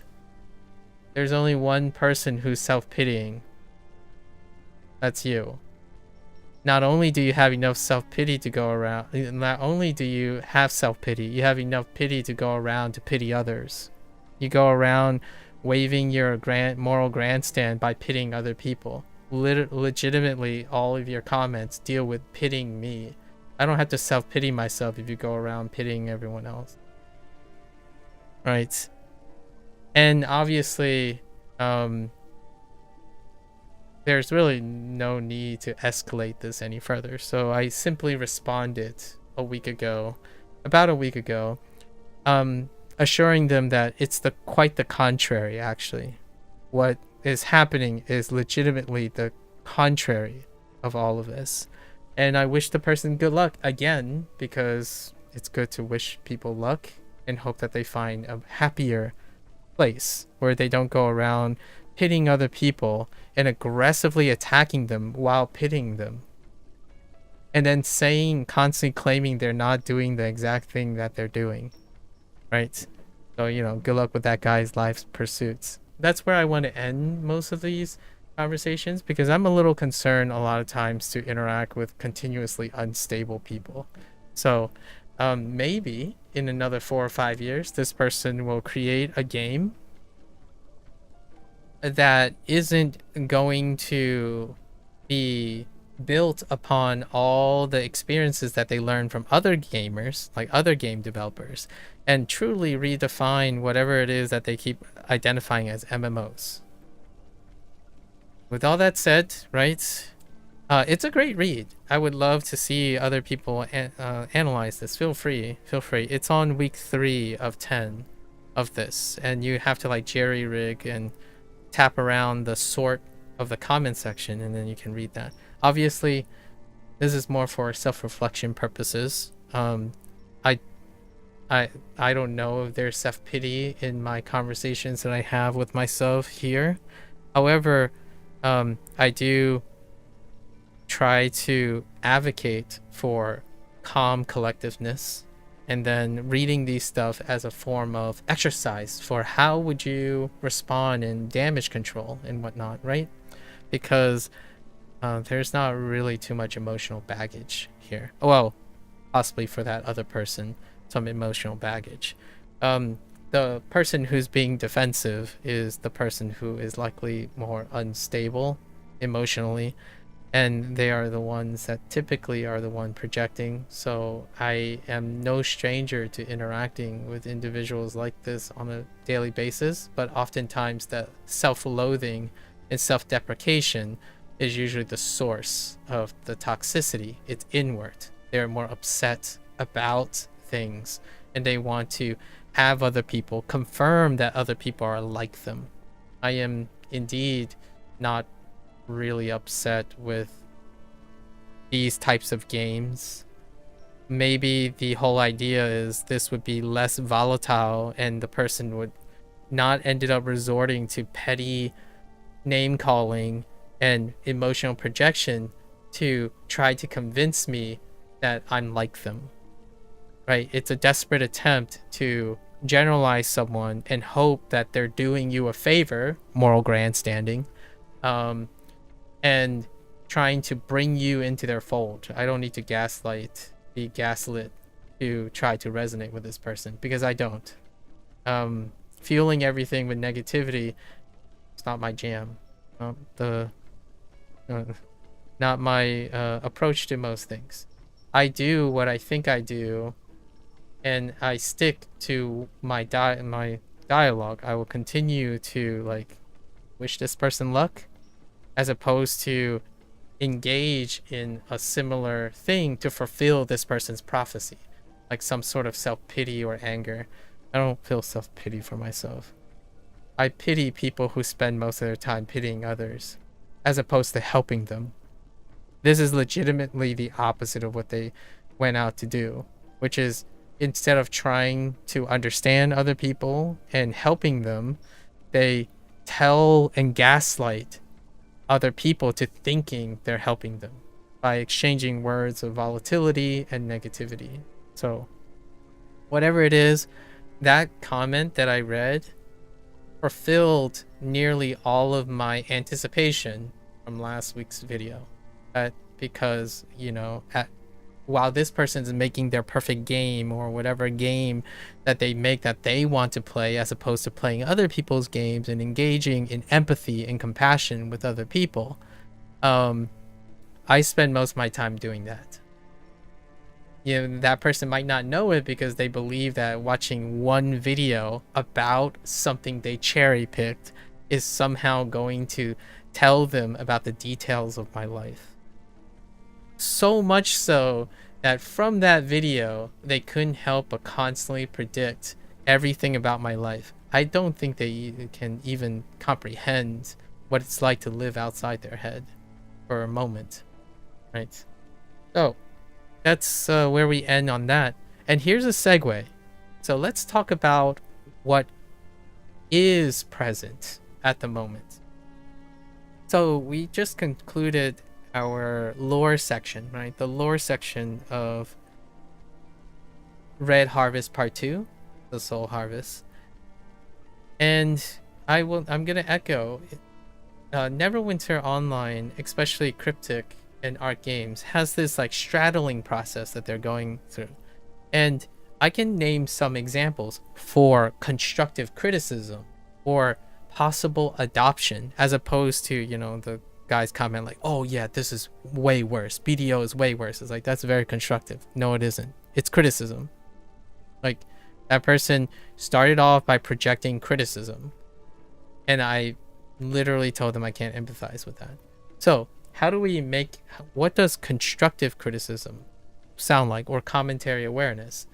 So the MMOs is bigger than Western MMORPGs, which is what this person listed. They listed like BDO and World of Warcraft, Lost Ark. Every MMO is like this. So MMO is gigantic. So their bridge is the idea of creating anything that's massive multiplayer online, right? So anything goes. Now, for someone who is a professed game developer, I'm not a game developer, nor am I a publisher of any sort. I don't have any existing investments or affiliations with game development. I code to some extent, but not in an extent that will warrant my like a ego check on what I can do. So I'm quite humble in knowing that I do not make games. I appreciate all those people who do, despite me maybe not enjoying it or choosing how to use my time. I genuinely believe that playing video games is a privilege and a luxury that we can all treasure, that you can live without. You can live without gaming. This person talks as though gaming is required. I hope I don't give that impression. Gaming is not required. I actually spend 90% of my time learning Japanese and Chinese by doing flashcards a lot of times. That's not gaming.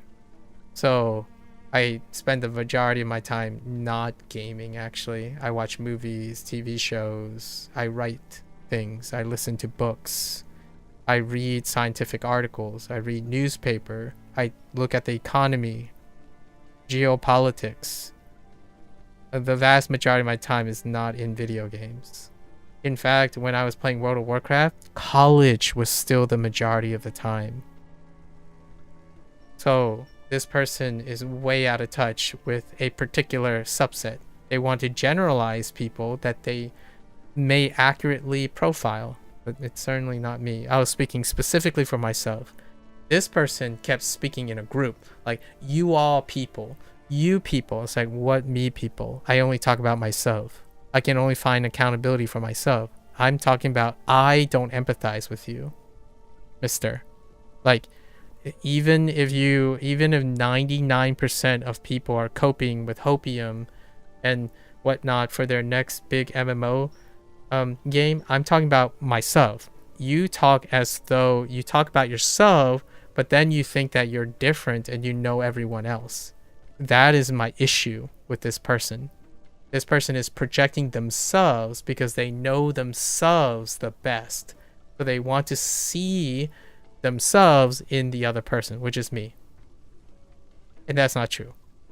Like, that is so way off base. I can't even begin to detangle. Like, I'm not going to make predictions about this person. That's way beyond my abilities, right? There's not enough evidence to predict what they are doing. I know for a fact they are projecting because those are not my feelings. Like, where else are they getting the idea, right? The only way they can get more information of information that they don't have is projecting. How else can they determine that I spend most of my time language learning and multiculturalism, and I talk about geopolitics? I help people with study problems. I try to promote habit formation, and video games is part of that picture. That's a very small part of that picture. Anyways, let's go with some actual related trendy things. One thing that I have to buck at this is nostalgia is fantastic for the memory. I don't live in the past. I live in the present. And I look to the future for active, fun conjecture. So here's a conjecture for the future of Neverwinter Online. They're straddling between trying to create a stable environment for live service and also maintaining the challenge aspect of the legacy players, right? So straddling between what they believe is the nostalgia, this person's nostalgia, you know, World of Warcraft when it was like golden age. Honestly, I can't even characterize what made World of Warcraft in the early 2000s a golden age of MMORPGs. In fact, I actually think there are characteristics that can be blended now, currently in existence, which I'm about to suggest, that can make for an even golder age for something different, not trying to live in the past. Toxicity, neglect, regrets, and constant pity, especially self-pity, lives in the past. I do not live in my past. I actually use my past to paint a different future. Like, I don't want to relive my past. Like, what? Do I want to go back when racism and discrimination against Asian Americans was the norm? I'm not entirely sure I want that. Do I want to go back where you're expected to drill hundreds and thousands of hours by sacrificing your academic well-being and your mental well-being to play an MMORPG? No. I mean, I don't regret it. I am the person I am today because I did play World of Warcraft, old school RuneScape as they call it now, and a long list of others. But it was a good video explaining why WoW was so good for the time it was in. I probably disagree with most of the what that video says now, like in the context of now, but I could definitely agree with it if we were to rewind it back to the mental state and the social conditions back then. I think an essay on it now, depending on what context or cultural aspect that they contextualize in, it would either come off as out of touch or inappropriate for its time. But when I say I don't know what makes WoW so good, I'm talking about in the current context of today's society, because that would no longer be true. It was great if I were to emotionally try to connect with when it was in existence, but now it's not the same thing, right? So, and there are good videos from the past, during the past, that might be useful. Now it's more like modern WoW versus classic WoW and that type of consideration. So the first segue that I really want to enter is the idea of the PvEVP trend. In fact, Cryptic actually tried to do this in module 31.5. I think this is module 32. So 31.5 introduced Slaughterhouse. And what it did was it created a roguelike environment to do an arena-based thing. So they repurposed the Slaughterhouse thing to do like a run-based clearing event, PvE, and then afterwards they enter a PvP situation where they tied the event or the incentive to doing the classic PvP stuff. And this PvEVP thing has been the new age thing that is segregated from World of Warcraft, Final Fantasy XIV, etc. The old guard, the founders effect. What was good about World of Warcraft, in my opinion, nowadays is referred to, in my opinion, founders effect. FF14 and World of Warcraft has founders effect. And that founders effect can be described in many different ways from many particular perceptions. But the thing that is universal, in my opinion, that ties all those people up is time. The founders effect. There was a period of development for World of Warcraft, which these games that now we exist now do not have. They do not have founders effect. They are actually attempting to compete with founders. So we're not talking about those games anymore. Those games, you can keep on trying to harp on the nostalgia train and try to take a piece of that founders effect. That's kind of like Intel entering the GPU market when AMD has been trying multiple times, and Nvidia is the guard of it, right? That's founders effect. So when you're thinking about the process of game development now, founders effect comes into great play. So let's focus on some founders effect. We do have an example now, a very recent example from this year that can demonstrate that you can have a PvEVP situation that promotes what I feel Neverwinter Online's developers want. That's a hybrid of old World of Warcraft, Final Fantasy XIV. I'm gonna use World of Warcraft and Final Fantasy XIV. Maybe throw a nod to like old school RuneScape, which is having the PvE/VP. So PvE was one of the gold standards for old MMORPGs. That's the collective nature of creating challenges, right? Challenges that collectively challenge a community in order to band together to overcome. EverQuest, right? We can throw in EverQuest as well. So that's the PvE aspect, where PvE was one of the golden ages. Like it's like distributed to like 80 to 90% and then 10% PvP. This is what is Neverwinter's model right now. They are trying to still hold on to that. The existing Neverwinter community still loves that. Actually, I feel like the existing Neverwinter community hasn't ever left that, which is what this person is claiming. Tully is this. I'll refer to this person as Tully. Tully is fine. So this guy, Mr. T, he believes this to be the case. There's PvP in Final Fantasy 14. Yeah. Oh, and Guild Wars. We also have to throw in Guild Wars. Guild Wars and then BDO for this person.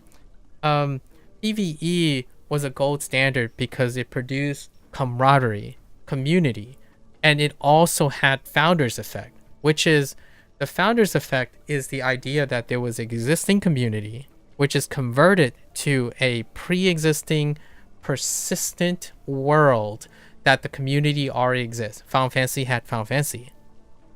World of Warcraft had Warcraft, right? And Neverwinter had Dungeons and Dragons. Guild Wars was during that period in which they built something to like collect from the others. I mean, Terra Online unfortunately was going down the other path of excluding people, right? So, but PvE was the king. It was the idea of providing tough trials. Yeah, Warhammer Online. There's also D&D Online that's still going, and Lord of the Rings Online. They are still going, by the way. These groups are still in existence because they have existing player base. And the PvE is the lore, the content, and whatnot. And it has legacy. The idea is legacy. There's years and timeless bouts of content that's built on top of each other. So that is beautiful. And I love that they're still going. I don't pine to go back to retreading those things. It's kind of like trying to relive your first hot dog or your first bowl of pho. Like, that's fine if other people are interested in that. I'm speaking for myself. I don't resonate with a lot of people when this person kept saying, you're like all those people. I'm like, what type of people are you talking about? Hear me out, no? Now let's talk about new Founders Effect. So how can Founders Effect be created again? Final Fantasy 14 is actually an example for a game where the gameplay was not good enough for you to enjoy the story. Fair enough. Like, obviously this person isn't addressing those type of people, and I'm not addressing those type of people, right? We're talking about legacy here. Like a Dragon is legacy. If you play the Like a Dragon game and it doesn't really matter if you don't like any particular game, like, I'm not speaking for you, obviously, Drama, you have we don't agree or empathize with your predication on gameplay. I think gameplay is the most reductive and iterative of them. Story is transformative. So we have a different empathetic core. So we're not talking about we're not talking about that. So we're not going to address that because World of Warcraft is not built on that. If it was built on gameplay, then hoo-ha, it would have stopped a while ago. So is Final Fantasy 14, by the way. They're built on Founders Effect of the story and the lore, right? So, but we do have a mechanical one now. We have a mechanical. So the New Age trend is mechanical heavy. And this year, since we're talking about MMOs, right? Obviously, this person is living in a bubble, so I imagine they didn't come across the dialogue of Arc Raiders. So Arc Raiders have a Founders Effect right now. And Arc Raiders, they created in MMO. It is by the standards of what this person is indicating, which is regardless of how instance-based it is or run-based it is, it's the occurrence of interacting with random strangers, consistently interacting with other players, right, as part of their gameplay loop. Arc Raiders fulfills that. Extraction shooters actually fulfill that quite well, actually. However, what Arc Raiders did was different. They made it a PvE-VP emphasis, where the PvE dominated in incentives over the VP part.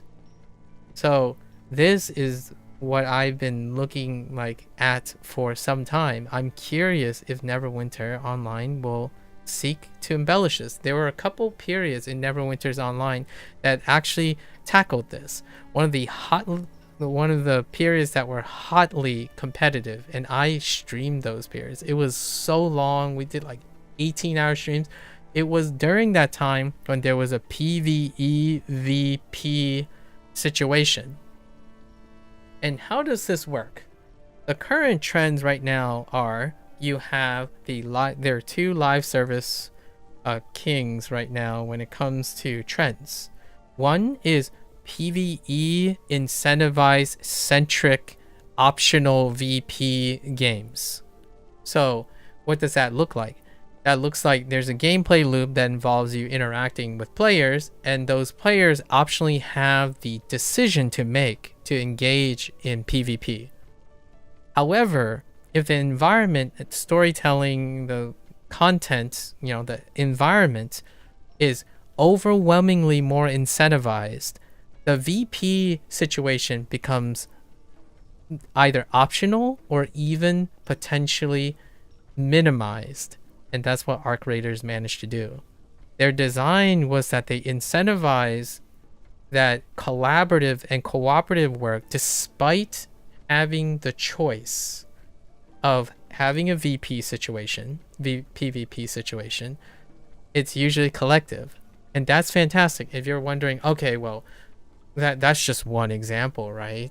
Like, what other examples where there's either, remember, we're using some leeway here. They can be instance-based, run-based, but it has to be a progressive idea of interacting with a group of people or groups of people collaborating indirectly against something. Helldivers 2. Okay? EVE Online. Yeah, I guess no one talks about EVE Online anymore, but, EVE Online. There's Albion Online, or is there online as part of the name?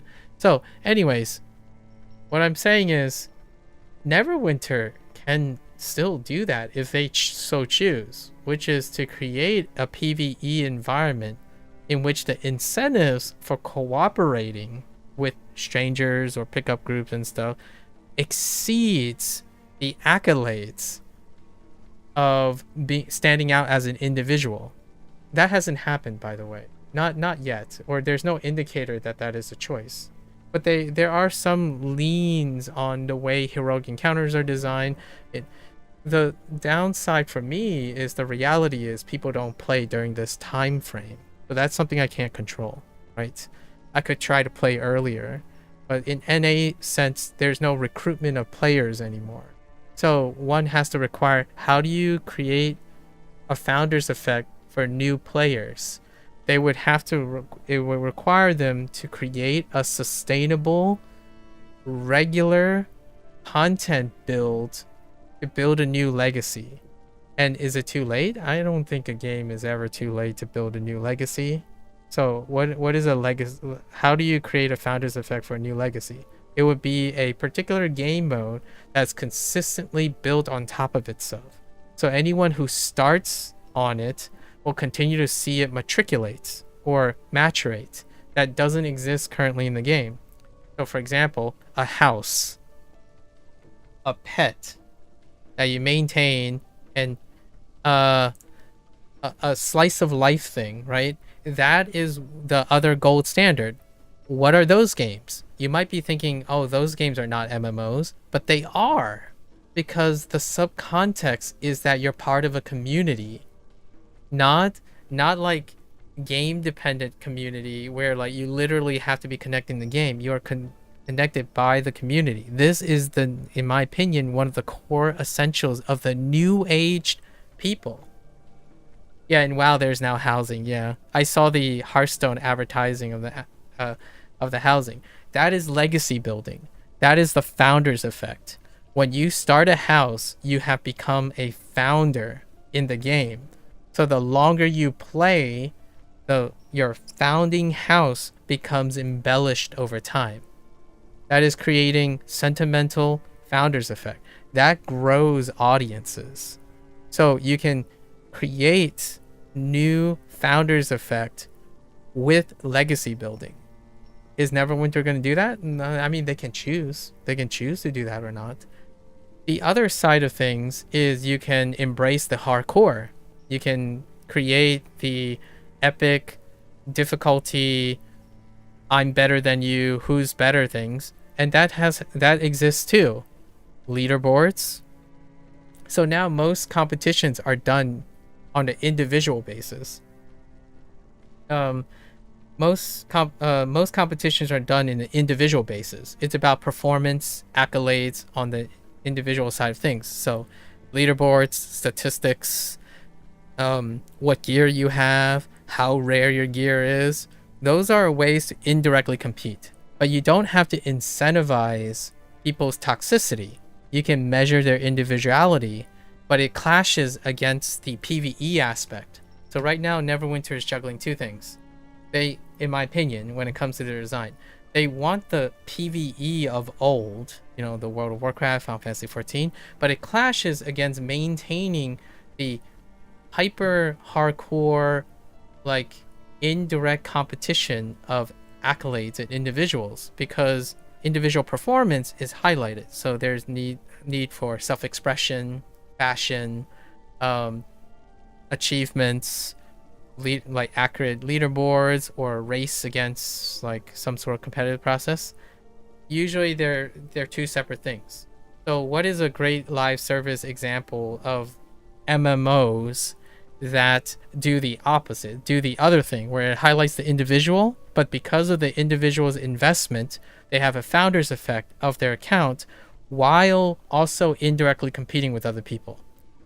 Every single MiHoYo title. Persona Phantom X. You know, so we're talking about Genshin Impact, right? Genshin Impact, Tower of Fantasy.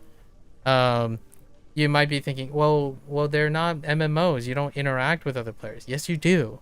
You don't interact in the game itself. You are interacting because you are better than someone else. You have more things. You perform better. You have higher scores. That removes the need to provide content on a scale that involves a lot of people, but you're still competing individually. It's kind of like studying, right? Like if you're studying Japanese, how do you compete with another Japanese person? Like, how do you compete with another person who's studying Japanese? You study more. You ask them, how many words do you know? Yeah, OS is a great example. Those things are long-lasting games. They have thriving competitive process, and they're all still part of a larger, wider community. Like FGC, for example, the fighting game community. So that stuff fosters your track and fields, you know, like marathon runners, like anything in a track and field situation. You're not necessarily incentivized to have to directly compete all the time with the other people. It's all the time you invest is creating that competition. Like, oh, hey, your character looks awesome. It looks so unique because you spend so much time on it. Mine, and you might be like, it's more of a non-competitive process. I'm not saying it's not competitive. It's a non-competitive, as in the idea is to celebrate how much time you placed in most of them. Is Neverwinter a vertical MMO like Lost Ark or BDO? No. Oh wait, what do you mean by vertical? I was thinking, yes. Are you talking about like progression vertical, like it power creeps and it constantly replaces, or are you talking about horizontal, which is they keep adding more features to embellish and create? Oh, it's vertical progression. Yeah. Or Neverwinter Online is trying to be vertical progression. Yeah, not a horizontal progression. So we're often comparing the two, right? I think horizontal and vertical progression is a great way to view the dissonance that's happening. Neverwinter wants to have some horizontal progression to try to be appealing, but many of the resources, arguably more of the resources, is tied with the community's desire for vertical progression. So that's kind of the tough part right now. If they keep asking for feedback, more vertical progression, please. And if they want the community to grow, more horizontal progression, please. Right?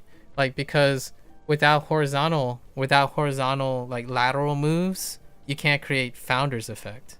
Like, you can't create a founder in the game that you exist.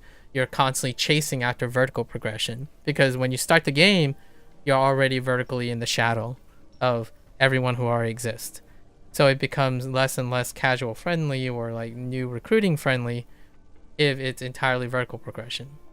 Like O's, for example, if you want to get into O's, it's entirely individualized, largely. So that idea of vertical progression gets downplayed until you reach a position where you're trying to appreciate vertical progression.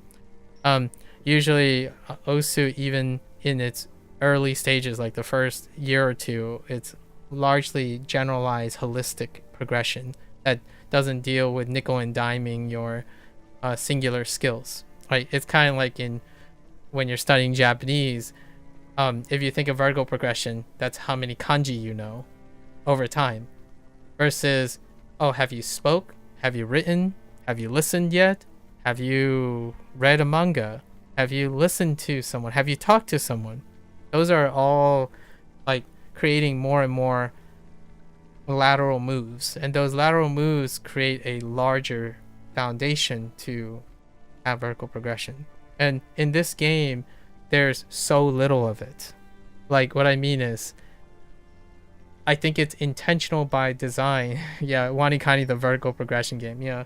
I think right now, what is obvious is that there are moves that they're making. Cryptic is making moves on deciding whether they just completely decide to go into vertical progression, which kind of plays to the Terra Online situation, or the former Terra Online situation, you know, when it closed down in 2022, or they continue to juggle between.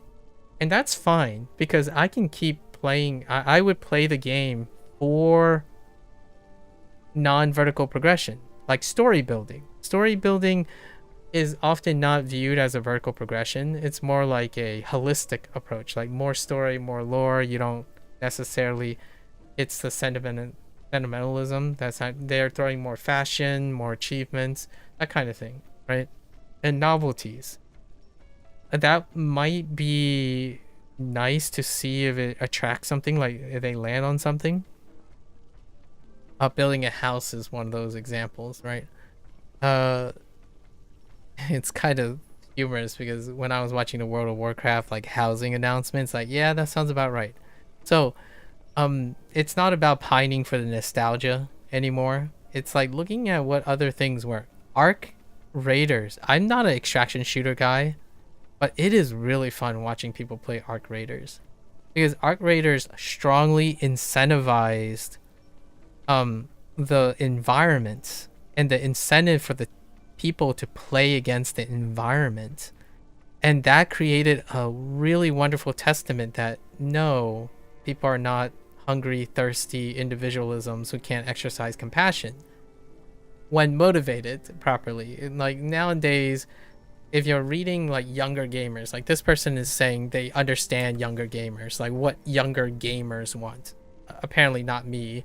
I'm not a younger gamer, obviously, but you know, sadly, younger gamers will never experience that golden age. You have to get the stick out of your butt and your head out of your butt. Like, younger players also may not even want that golden age of whatever it is. That's the whole point of human legacy and posterity. What you want is not what everyone else wants. That's called projection. You're projecting. You're pitting other people because you think that they miss something that they otherwise will never have. That's projecting. So for me, what works now is Arc Raiders like Hunt Showdown. Kind of. Although Hunt Showdown still has a lot of strong VP incentive. It's what I would say is what what New World wanted to be, and then it turned into a PvP fest. I would say it's closer to New World in terms of its philosophy.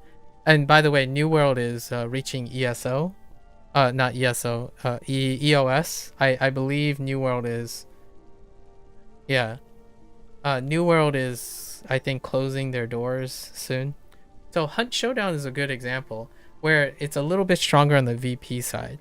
So what game would it, like, I already talked about this and somehow it's like it turned out to be Hopium or something. I have other games that already do this. I like playing Persona Phantom X. Phantom X, what are you competing with? Leaderboards. You're competing with leaderboards and you're playing games that have no vertical progression. Like Arc Raiders is an extraction shooter. There is some vertical progression, but it's tied to a gameplay loop that doesn't have vertical progression. Like we're talking about like loot system based, like you're extracting, yes, your character is getting more loot and stuff, but the idea is it's far less than the actual player participating in the gameplay loop. So what is something that doesn't have vertical progression but have ownership of vertical progression? Hearthstone. When you're playing a trading card game, right, or a collectible card game, you are collecting the cards, but your ability to play the game, like where you start, how you start each game, there isn't vertical progression. As in you start from scratch. Like roguelike games are one of my favorite subgenres since ever. And the vertical progression is individualized. It's yourself. The actual game itself does not provide the vertical progression. That is my ideal situation. I enjoy that type of game. But Phantom X and like Genshin Impact, like MiHoYo stuff, what they do is they reset the boards with every new function, and your vertical progression is based on the player. It's no longer based on the actual game. But like for example, every time I go into Phantom X, if I go in and play Tycoon, there's no vertical progression. Like what I mean is you're not like getting more powerful cards, or there's like power creep on your cards. You play the game. Like when you roll into a game of poker with someone, the vertical progression is something that's felt individually, not the game itself. The game doesn't give you more power. It doesn't make you it's not forcing you, like you do not have an unfair advantage in the sense of the literal game giving you more powerful mechanics that other people can't reach, because that would lean on Founders effect. That's the legacy effect. When you're a World of Warcraft player and you continue to play World of Warcraft, you have legacy. There's vertical progression. Final Fantasy XIV as well. However, in order for them to continue to grow, they introduce new things laterally so that other players can start when those things start. Like, hey, World of Warcraft is dropping this housing thing. All right, now it's time to get in. Now it's that's the feature I want to spend my Founders effect on to start. They finally added the killer feature at day one because it's the person's day one. If that is the killer feature, that person enters World of Warcraft for that feature. So when a game becomes big enough as a live service model or subscription-based model, well, resets gear relevance every season, 6 months. Yes, exactly. Yeah, kind of like soft resets. Exactly. So, this game, it kind of does that too.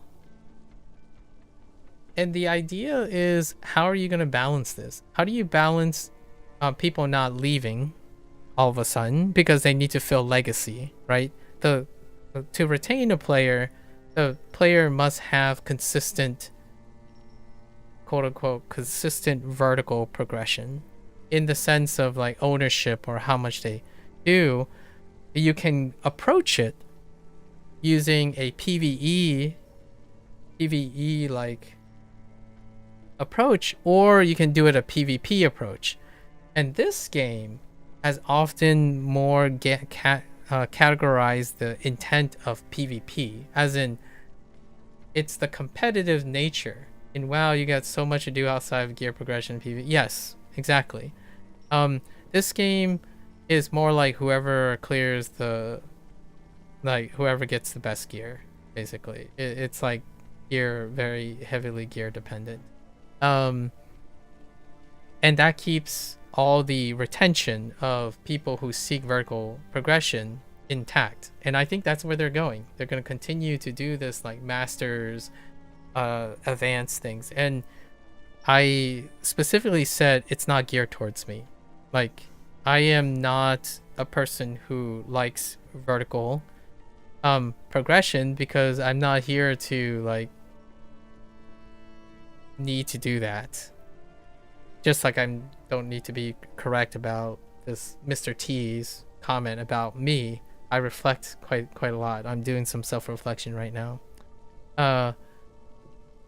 I like seeing other people try to tackle this question.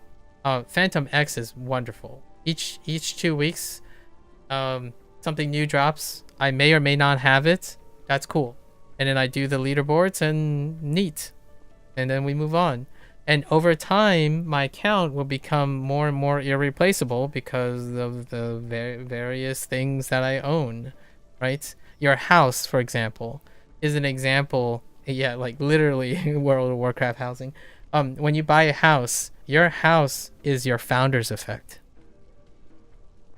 You know, the first place that you buy. I know, millennial issues. Let's try to not go into too cynicism, because millennials, you know, the whole joke is millennials can't own houses anymore and whatnot. But like your garden, for example, when you start a garden, that's founder's effect. With every passing day and effort you put into your garden, it is your baby, your pet, for example, your dog, your cat, your child. Those are founder's effects. And they will continue to be reflective of your time. Trying to capture that in a live service is the golden goose, in my opinion. How you capture that is up to like your balance of your mechanics and your current community. Arc Raiders, I've been having a lot of fun watching people play Arc Raiders, because they've so heavily emphasized and incentivized cooperative play that it's a taboo to like shoot on sight. Like that's amazing. I'm happy to hear that spirit, in my opinion, that quote unquote 2000 spirit exists in humans now. Like for younger people, it might not look like the same thing, like, oh yeah, let's go get together and spend hundreds of hours trying to take down a boss. But like the old H1Z ones, yes, like the old H1Z ones, like where there's a de-incentivizing, like, dude, don't do it. Like we're gonna take you down if you're like, you want to be a mean person about it, right? That type of thing. So there's a balance. And EVE Online was a great example. EVE Online is one of the testaments. EVE Online is a microcosm of everything. There are people who want to work together, and there are people who don't.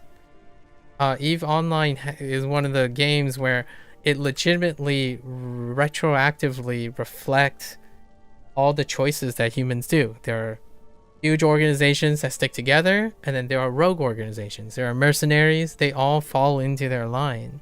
And that is why amazing about that. Video games are restrictive in that way to make it interesting, in my opinion. The more they restrict the choices, it's curious, in my opinion, to look at how humans interact and react to those restrictions. Like for this, it's not my cup of tea.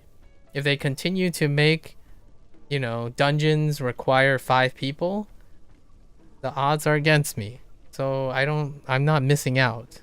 There's not much to miss out if you can't access it. Trials was this one. It's 10 players. It's like, why do you need to waste time self-pitying yourself if you don't have the probability of engaging in it anyways? I do have a profession, at least unprofessional, like non-official courtesy to tell people that, hey, if you play in the NA region, you're probably not going to see that content, because the likelihood of having actual people to access that content, hopefully that's not a deal breaker, right? That is what my commentary was about. It was not a projection of my needs like, oh man, I wish NA had like 1,000 more players so I could relive my World of Warcraft days. No, not I actually know. If they have, like, for example, say like NA was the more popular region than Europe, and there are more players, I may still not play the trials because it would take up more time than I'm willing to invest. Largely because I don't pine for that anymore. Like, I like building legacy. This is how I build legacy. I make commentary on things that I have done, look at how people interact with things. That's my legacy.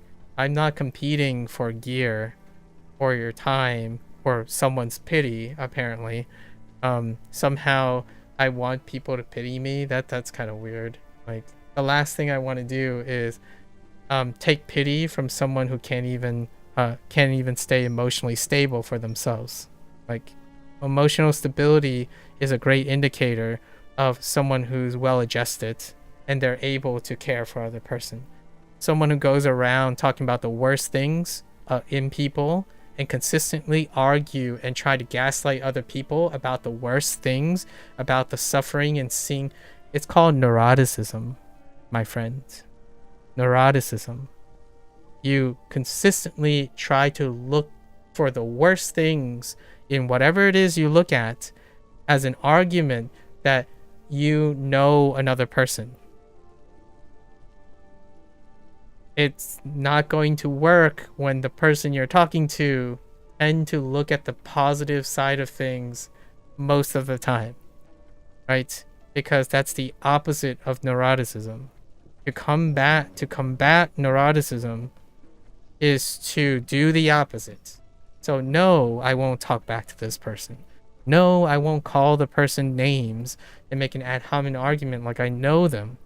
I read what they said, and I find that if I were to interact with someone who's emotionally unstable, I need to determine if they're actually open-minded enough to have a discussion, which they don't.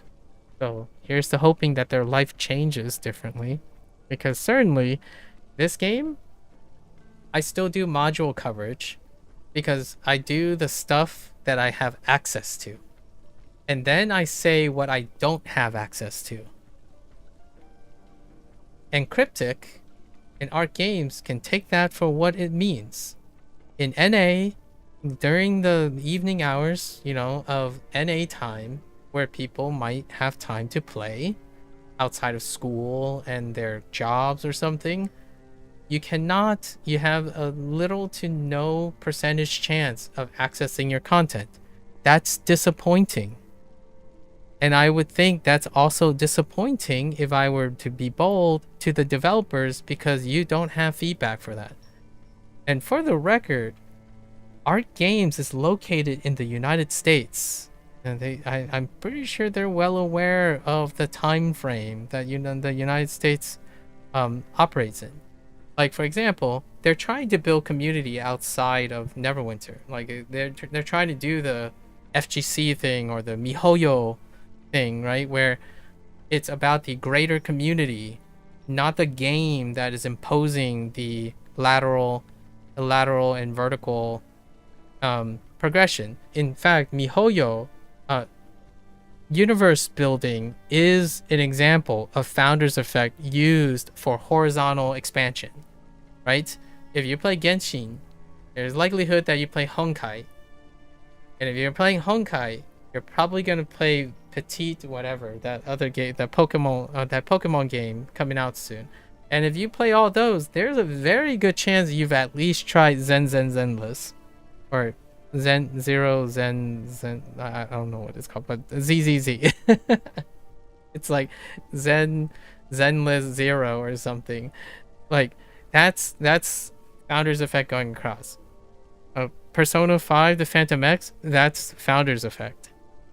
It's building on something that exists, and you're recruiting into a live service model that have a pre-existing culture. It's a risk they take though, because like Phantom X, it's not like Persona 1 through 5. So there was a lot of arguments, or 3 through 5 anyways. And that's a risk they take. So Neverwinter has this question, which I'm looking forward to seeing what they do. I absolutely love today's little gimmick, like the storytelling. Oh man, it makes me want to play Clair Obscure again. Right? Sandfall is going to have to answer these questions too. I'm kind of curious what Sandfall ends up doing. And it's horizontal. We're talking about horizontal expansion. So, Remedy Entertainment, I think it's Remedy Entertainment, is doing this. They are engaging in different formats for their expanded universe. Thunderfold is a personal shout out for Thunderfold. They did Steam Dig, right?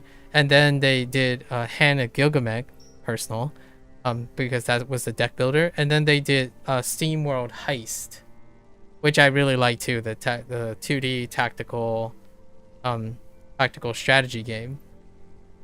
That's what they're building. So, yeah, Neverwinter can still do that, because there's still another D&D movie coming out. This Red Harvest Part 1 and 2 was built among thieves. D&D Among Thieves. They literally referenced like the inspiration from D&D Among Thieves. That movie was fantastic. I really enjoyed it. So, Resident Evil, right? Legacy is you. And I'm curious how they're going to attract that, because they need, in my opinion, a live service model requires that you either embrace something that can give you new Founders Effect so that it can attract new players to commit to something, and then whether they do the PvEVP situation. Persona X, like Phantom X, is PvEVP. You PvE in order to VP, as in there's an indirect way of comparing yourself as you're accumulating environment. PvE is the World of Warcraft legacy thing, Final Fantasy 14, all the old school stuff. It's a collective of your environment. The longer you live, the longer you play, the more cumulative of stuff you have. That's guaranteed Founders Effect. And then you throw in VP whenever you want, which is kind of self-organized. Or do you have better gear than the other person? Do you outperform better than that other person? To me, that is my wheelhouse. I like PvE, like really big PvE VP. Smaller. Because I'm not here to be right or like compete with someone's diatribe on the golden age. I'm not going around to young kids and saying, hey, back in my day, we used to have it good. You guys just have sucky video games now. I'm not going around doing that. I'm not going around trying to pity others. It takes someone who has an incredible amount of self-pity to think it's normal to go around pitying other people and then saying that they make games. It's like, hey guys, I can make games too. It's gonna suck when people pity you because they don't like your game because you show no compassion for other people. Like, that's my thought. Like, hear me out. I'll put a fun little wager. If this person follows through with their commitment, I hope that I am completely wrong about this and they like become the next Sandfall Entertainment, right? Somewhere in my mind, I really hope that if I ever have the privilege to like have an interview with someone like the head of Sandfall or the head of, you know, like maybe like what's his name, Baron, right? Stardew Valley person. I hope that when I talk to them, it doesn't sound like this person who spends most of their time taking a dunk on on other games and other developers in order to like somehow elevate their own position. Like, oh, I'm making a game that I want to play because every other game is garbage, or like the game that I want, like I thought I wanted to play is garbage. That's why I'm making my own game. I hope that's not the case for all the great ones, the wonderful ones, like the people at Sandfall. What they do is they act in a moment of passion. Like when Silksong came out, oh, I love this one. This is one of the cutest expos. When Silksong came out, the people at Sandfall drew a commemorative Sandfall cross Silksong post congratulating Silksong, like Team Cherry. That is what I think of people who don't self-pity themselves and they have things to give. This person takes things. Like they sip on your misery and they drink your, you know, they were claiming that all of these bad things, you know, the kettle, they were describing the kettle like, oh yeah, they're just like they're developers and publishers who's forcing their opinion on you, telling you what you need, milking you for your FOMO and stuff. So like that's exactly what this person is doing, or attempting to me. I'm like, okay, good job. If you picked a different target, that might have worked, but I'm experiencing no FOMO from knowing you or your opinions, because your opinion is that you're doing exactly the same thing. It's called the pot calling, you know, the pot calling the kettle black. You're forcing your own opinions, you're gaslighting people, you're moral grandstanding, you have narcissism written all over you, and a desperation for copium and not hope.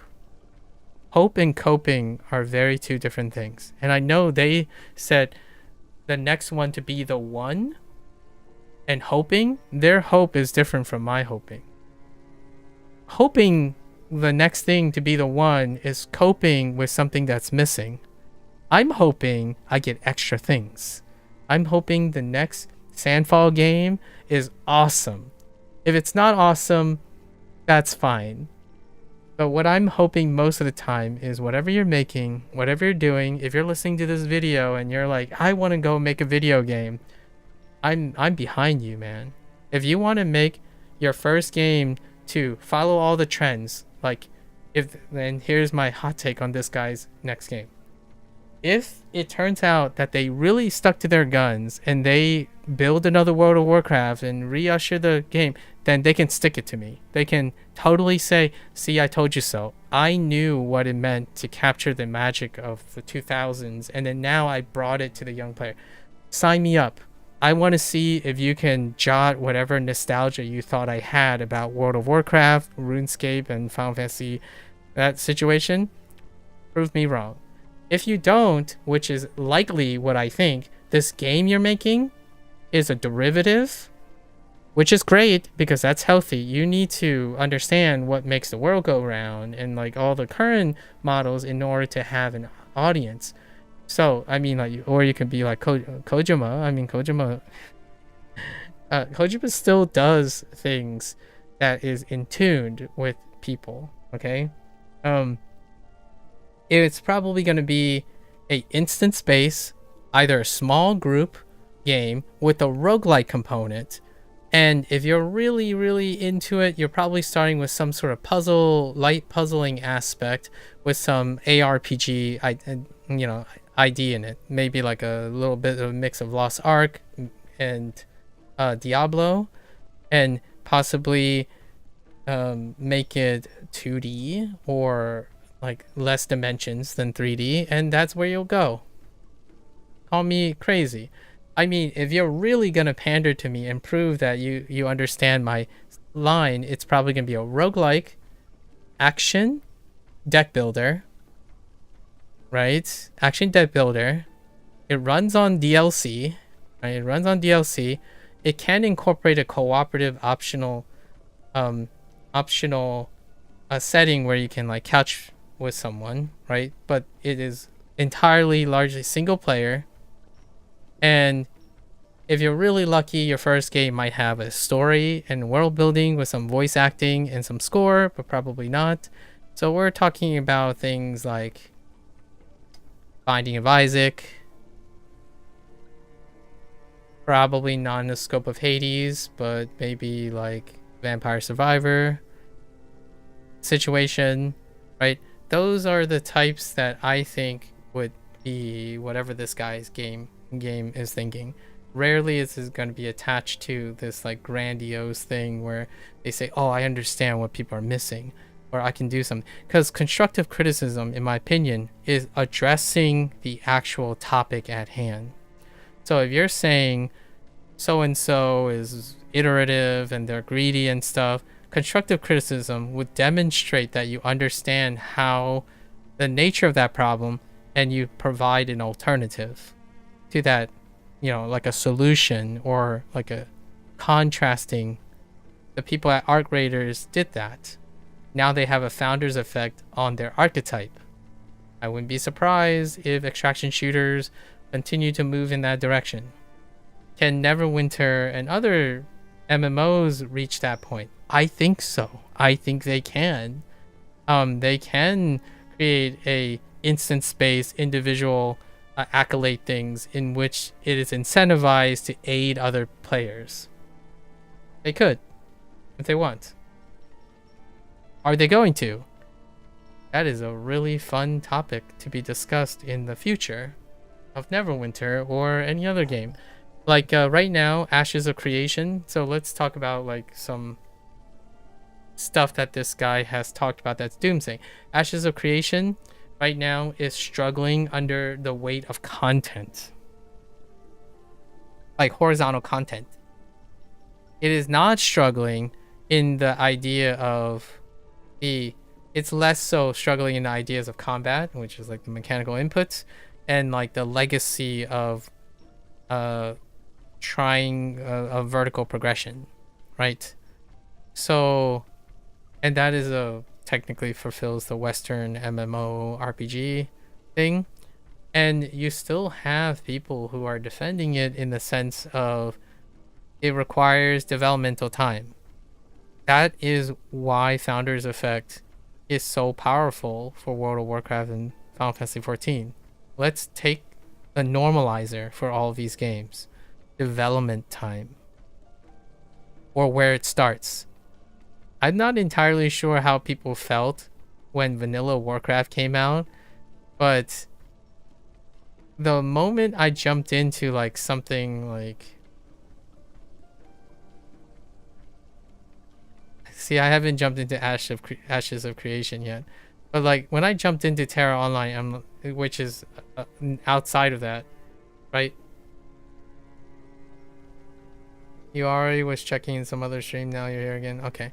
You know, I check with...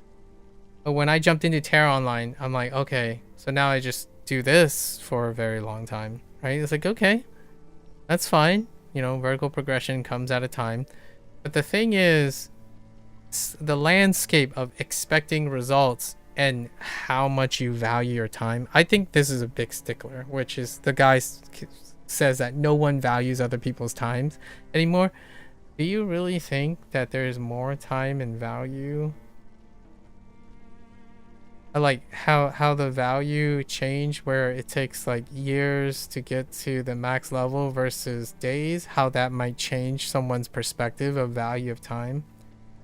Like, here's one that I would argue for this person. You're gonna justify that 13 years of Neverwinter Online is something you can commit to, and saying that somehow you don't fall into the same practices that others do. I'm gonna be interested. I'm looking forward to it. There are extraordinary examples like Stardew Valley and Terraria and whatnot when it comes to indie devs, but we'll see. I'm genuinely excited after playing this module that I'm going maybe the next module. There are some announcements that Cryptic already made for the general holidays. It looks like they're gonna stick to the 0.5 module format. So they're gonna have a half module in between full modules, which is kind of similar to like how MiHoYo games and Phantom X, like the other live service models, where they have like a smaller release in between a larger release, which is gonna happen soon in Phantom X on Christmas. Well, technically after Christmas, because I have to wait for the patch. On Christmas Day, around Christmas Day, there's gonna be a half patch, right? So in last time there was a half patch called Slaughterhouse, and I didn't cover that because it was an attempt to do a PvEVP thing. However, they might refine it. I don't know. It's gonna recur again. Maybe I'll cover it next time. But they already teased that they're working on. What the number is. The number is kind of tough to remember the number. But they were making a holiday announcement. And they said they're quote unquote hard working on a module, 32.5, because this is module 32. 32.5. I'm curious what they're going to experiment. So they're switching it up, and I kind of like that. I really do. And I like when people start switching it up and doing different things. It leaves for possibilities. It also leaves for misses, but hear me out. I prefer someone to take the shot, right? Take the shot and miss, and not take the shot at all. Like, I want to really emphasize that. It's pretty disappointing when whatever I said over the past couple of days could get someone to think that I prefer to live in the past. That's like so off left field, and it's crazy because that's the foundation of how this guy is criticizing me, or not even criticizing me. That's the foundation. This guy thinks that we see eye to eye. Like, they're trying so hard, in my opinion, to project that they have to attempt to gaslight me to thinking that they somehow understand what I'm going through. I'm looking to engage in other people's ideas. I'm not looking to relive my old ideas. Like, I'm not trying to relive World of Warcraft. That is far from it. I'm not that guy anymore. In fact, I'm far more than that guy. If you want like a bit of sobering, humble bragging, I don't ever want to go back to my past. My past is a lesser me. Like, that is so outrageous. If someone who's healthy, if you think that, you know, you're talking to someone who's healthy, well put together, which is what this person doesn't think. This person thinks I'm hurting, I'm like regretful, and I'm like drowning in my own void and self-pity. It's like boo-hoo, like I'm crying for myself. I don't think that's how other healthy people see other healthy people. It's a paradox. Have you done my Neverwinter? Oh yeah, I already finished my Neverwinter. This is my closing remark. Drama. We're doing the drama, the not drama segment, which I'll do for the next 5 weeks. It seems like this is the most appropriate way to do Neverwinter stuff. Neverwinter stuff takes like 15 minutes or 20 minutes at most. And then the next couple weeks, like the next 5, are going to take even less time than that. It's probably going to be 10 minutes. So it's just me ranting. Oh, you wanted to see some gameplay? Well, it's almost as fast as WaniKani reviews. It was good though. The stuff that I did today, it was really fun. I saw you playing Clair Obscur. There's this one segment on this, I don't know how to get back to it, but there's this one part of the segment, oh man, it gave me so much Clair Obscur vibes when it came to it. If you get to that portion where you start like platforming and whatnot, like in a really absurd way, you'll probably know what I mean. Anyways, I was just closing out because I want to close this chapter. I hope other people will do video comments or something. I love talking about video comments, and like start to think about what the premise is. This person, unfortunately, I'm gonna go back to that tagline that I was gonna exit with. Healthy people don't see the unhealthiest things in other people. Like, they don't prioritize seeing unhealthy things. They recognize unhealthy things if asked, but they generally talk about what people are doing well, right? That's kind of the human experience. If you spend most of your time thinking about all the negative stuff and thinking the negative stuff and projecting negative stuff and trying to hope that everyone is as negative as you or was you based on negativity, then the likelihood is the person you're talking to is the person that's suffering. Yes, I am able to see that someone really thinks they're stupid. What is the first thing I'm going to do? Or what is the first thing I'm going to do? I'm not going to tell them that they're stupid. Like, the likelihood of someone who's healthy, successful, well put together, I'm not saying I'm those things, I'll let you use your imagination, is that you put on a smile and you hope that you can get that other person to be happy, like recognize that they do a lot of things, work on those things, and find more happiness out of those, create happiness, right? And what you can do is you can give a part of you into that. And that's what I'm doing here. You know, Neverwinter could be a pit of despair for people, which this person could be right about. This person could be like, there are players possibly that play Neverwinter that keep hoping, man, I wish I was back in the year 2000 and playing this just doesn't feel like my old school days. This doesn't feel the same. That's great. There's what I mean by that's great is there are people who chase nostalgia to get that, you know, that traditionalism. I totally understand. Like, it works with cultures. It works with food, right? Eat that real Italian food or that real, I don't know, cheese from your childhood, or that, dear me, McDonald's pining big breakfast or something like that, right? I totally get that. I take those whenever I can if it's offered to me. I don't chase after them. Like, those things are offered to me. I don't need to pity myself to chase what's in the past. I love my past. I've come to terms with my past. As in, like, my past is my strength. It's rarely a place where it creates negativity for me. So when someone accuses me out of nowhere that, oh yeah, you're just suffering because you're stuck in the past and you're living a void, it's like, yeah, it's practically the opposite. I use my past to bolster my future. I rarely ever have a need to go back to the past. My current, present, and future will always, in my opinion, not for everyone else, in my opinion, will always exceed the collective of my past. Because the present and the future are the collectives. So when I want to see another World of Warcraft, no, I don't want to see another World of Warcraft. Why would I want something to be the same again? That is someone who's regretful, suffering from FOMO, projecting onto humans that they can't relate to, right? And self-pity.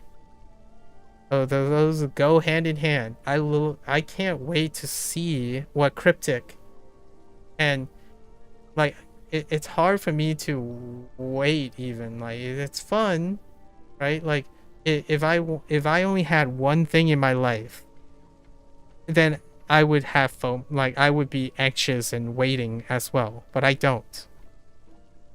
We have 3 or 4 WoW classics. Like, hear me out. I don't wait for things. Why would you need to wait for things when there are so many? Take this with a grain of salt. I'm talking to myself here. Why would I, like you, as in me, why would I wait on something when there are so many things available in life to enjoy?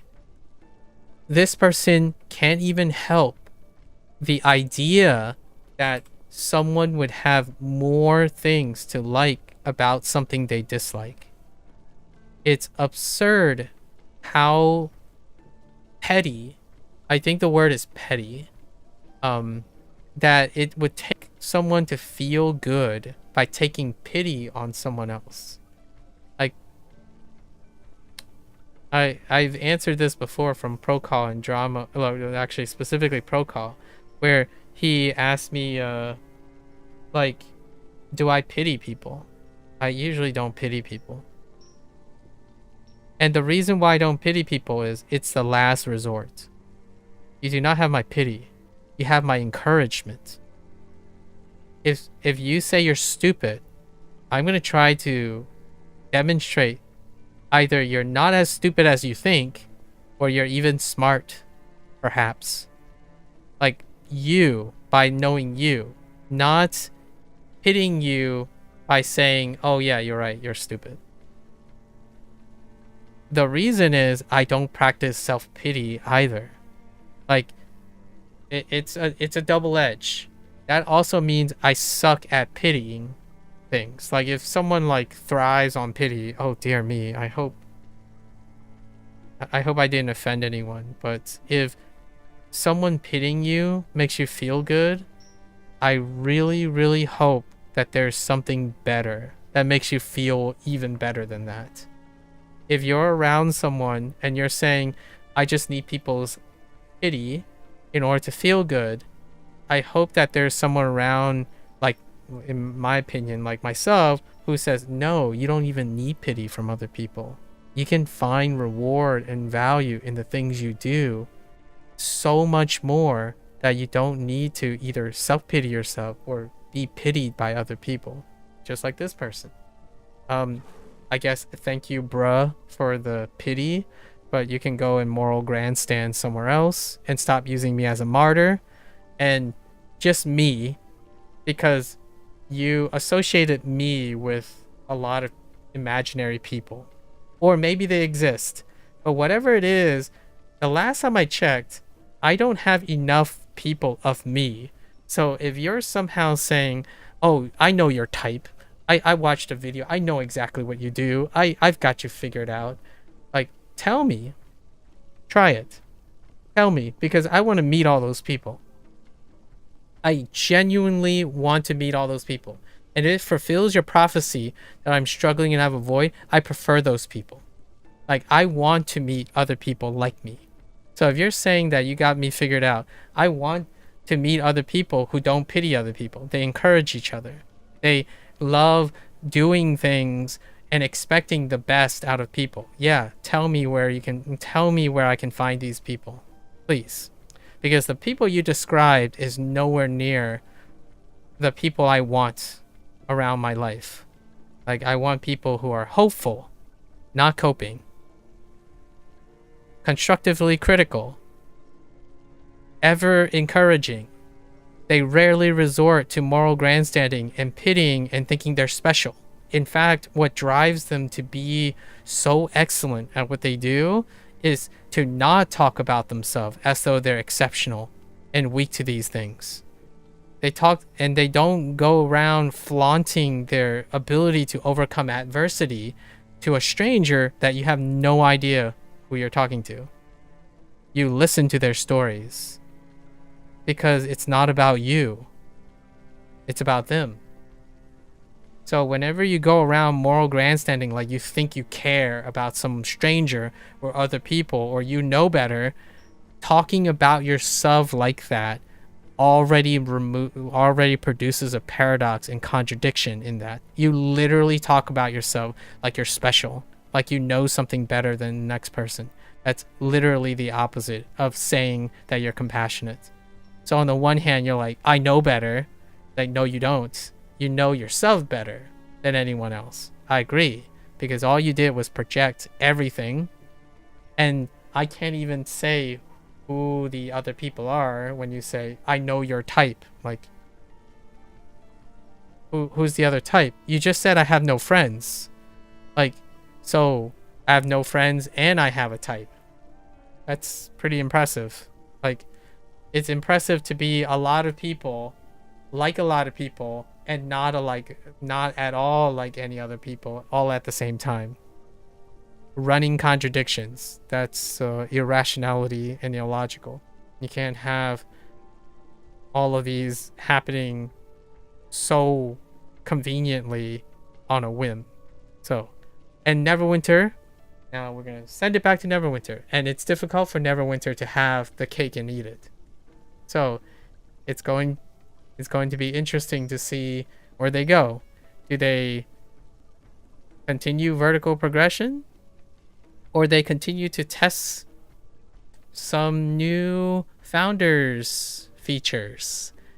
Like my personal founder feature, it's probably not housing, guys. I don't want housing in, like, I'm okay with housing. We got housing in you know, we got housing in PSO2 NGS, we got housing in too many housing things. I want to see I'd be excited for how Neverwinter is going to introduce a new founders thing if they are interested. If they're interested in increasing fan base, like, you know, recruiting a new subset, like dip their toes in a new group. What's a new group? The casual group. A farm that creates ingredients or something. I don't know. I genuinely am interested in what their 0.5 module is. If it's interesting, I'll cover it. If it's not, we'll wait till module 33. For all intents and purposes, the next to prelude, the next 4 weeks. Wait, this is week 5. The next 5 streams is gonna be reset. We're gonna do our weekly haul, and then I'm gonna end with like some digression about MMOs or something like that in the background. Crimson Desert's too far off. It's in March. Yeah, single player, indirect, communal, PvEVP stuff sounds like a future.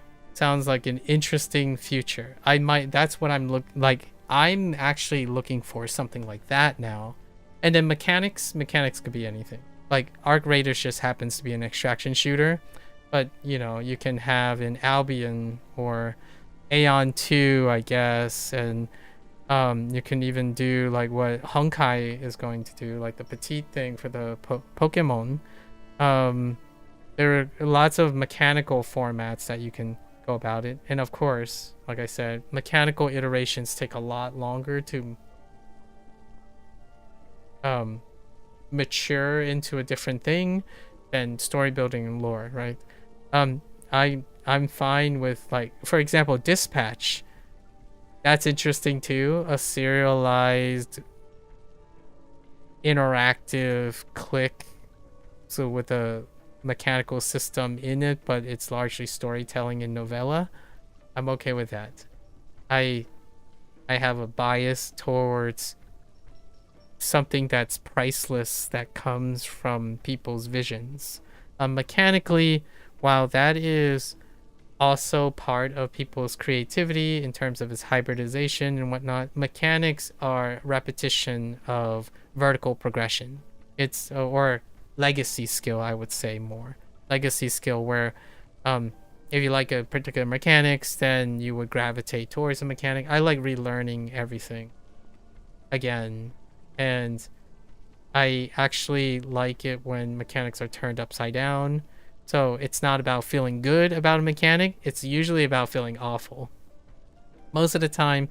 And this is not the same as like programming errors and programming problems. Like we're talking about where they intended to do something and it failed to intend to do that. We're not talking about those things. Like floaty controls are not necessarily something that many developers intend to do. There are developers who deliberately make infuriating control schemes, and I'm more for that. I'm more likely to play those games than an iterative on the same mechanical things. So that's why I don't really focus on game mechanics as a primary thing. I mean, otherwise I'd be like playing baby steps right now or something like that. But story, the sentimental thing, I collect game experience. So I collect this thing. This is where my reward is, not some nostalgia bait that I've already experienced. Like, I get eating your favorite sandwiches every so often is fantastic, but I more like eat a sandwich and I might come back to it in like the next 2 or 3 years. You know, I had my Dark Souls and I haven't came back to it in like 10 years. That type of thing. There's so much breadth and depth into human creativity that limiting yourself into an iterative design, personally, as a free time thing, is not my jam. Like, I actually have far more fun, in my opinion, because of that video comment. Like, I'm enjoying myself in this video comment. I'm possibly at the expense of someone else. So, for the record, I'm like ending this, or I'm voluntarily ending this cycle of prodding and escalating this narrative, because it is unintentionally at someone else's expense. But I absolutely love talking about like ethical and moral dilemmas and whatnot in the context of participating in other people's activities. Language learning is an entire can of worms when you're trying to either appreciate or vicariously like hybridize with a different culture and different subsystem at the core of everything you do. Video games is kind of like it's a little further apart. Mechanically speaking, my mechanics are built in its diversity and not its legacy. So yes, when I play one fighting game, there's a chance that I won't be playing another fighting game for some time. Not that other fighting games don't generate merit. It's the idea that the very nature of this whole pining for nostalgia and being stuck, filling the void, doing the one thing for the one, waiting for the one. I don't wait. There's not enough time in my life to wait for something to happen. And yeah, that sounds really awful for other people, especially people that I've been in personal contact with, which they hope that their life is filled with so few choices that nothing can work out unless those choices exist. So this person believes, for example, that the game that they make is probably the best game that they're going to play. That's one choice, and it's their choice. The last time I checked, mechanics, like, I'm kind of taking a dig at drama. Mechanics are often predictable. Quite a lot. Storytelling and writing, you could argue, is also predictable. But I would argue that it's probably less predictable than the mechanics. Because mechanics thrive, the goodness, the pros and cons about mechanics is that they have iterative standardization. That's what makes like consistency really wonderful. Story and characters, that's anyone's game. Like, the moment stories become rudimentary and iterative and consistent, that's when it becomes a like negative, not a positive. Mechanics, on the other hand, when it becomes more refined and iterative and tight, it is seen as a boon and a refinement, right? It goes through more consistent in iteration, refining, than expansion, like balls to the wall expanding. Stories, on the other hand, you get hit and misses all the time.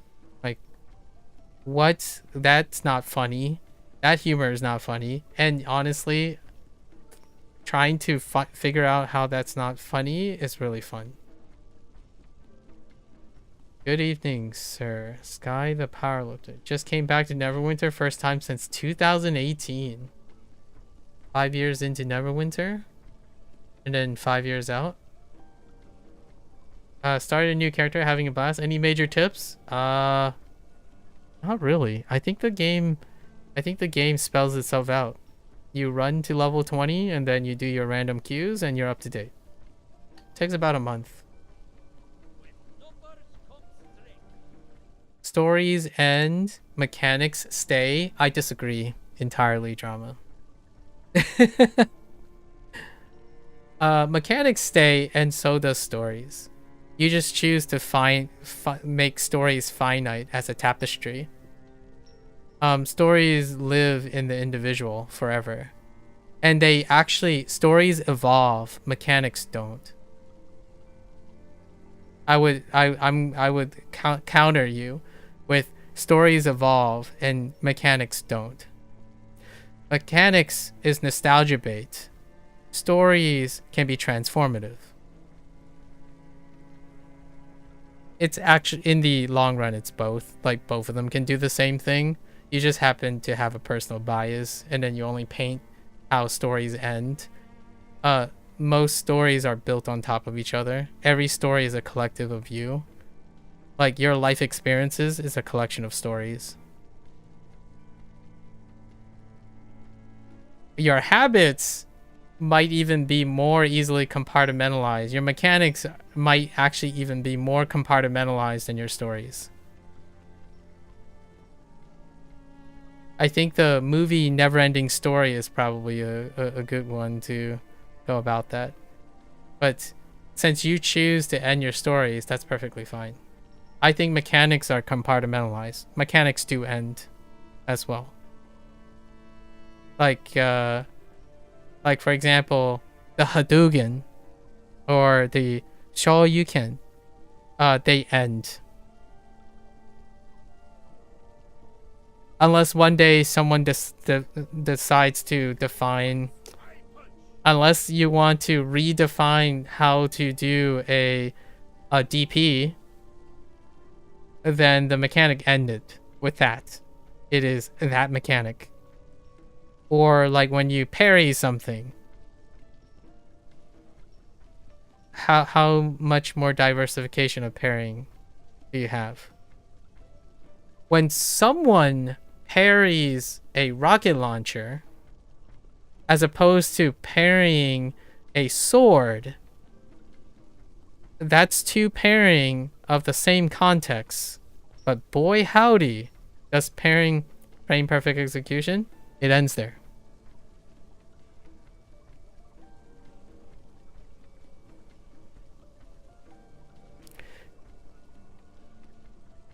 Now, if you parried a rocket launcher and someone else parried a laser, those are two different things. So in the future, boy, it would be interesting to have a story that both parries a rocket launcher and a laser. Man, where do we go next? Should we parry like a comet? I'm talking about the story now. I'm not talking about mechanics.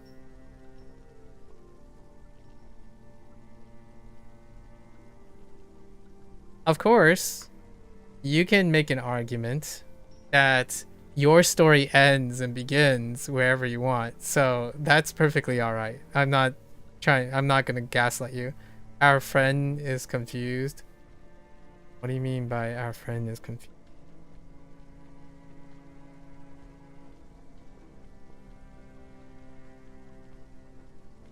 Oh, you mean like Sky is confused? Oh, we're just ranting. We're not actually playing Neverwinter anymore, or like we're kind of ranting about Neverwinter. It was kind of spawned from Neverwinter, but we're talking about like mechanics and stories, like how important, or the characteristics of mechanics and stories. Drama is a mechanics forward person, and I'm a stories forward person. So we're like making discussions and counter arguments on our sentimentalism attached to mechanics and stories. I have sentimentalisms attached to mechanics drama. A good example would be ATB, Active Time Battle.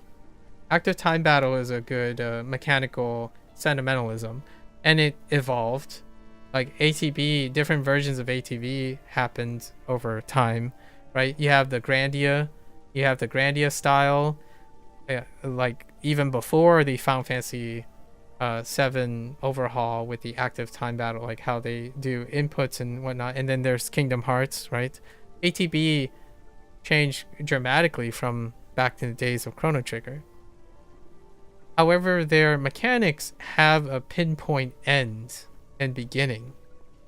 Like Chrono Trigger is Chrono Trigger's mechanics. Chrono Cross's mechanics.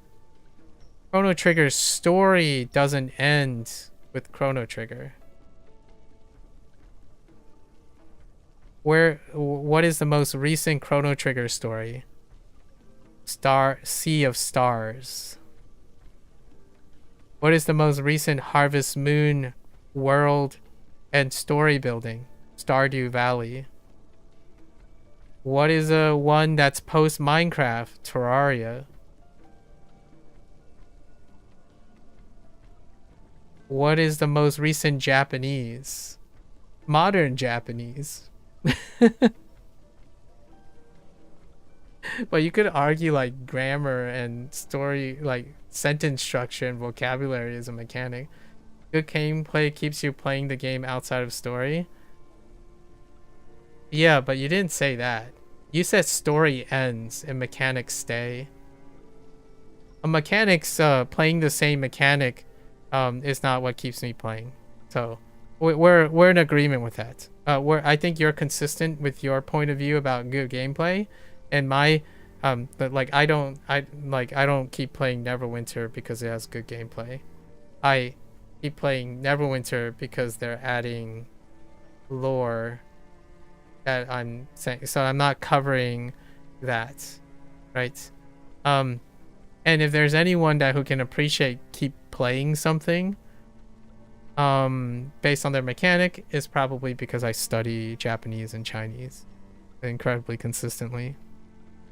They're not the things that make me transformative. It's the sentimentalism, that the stories that I built with playing those games.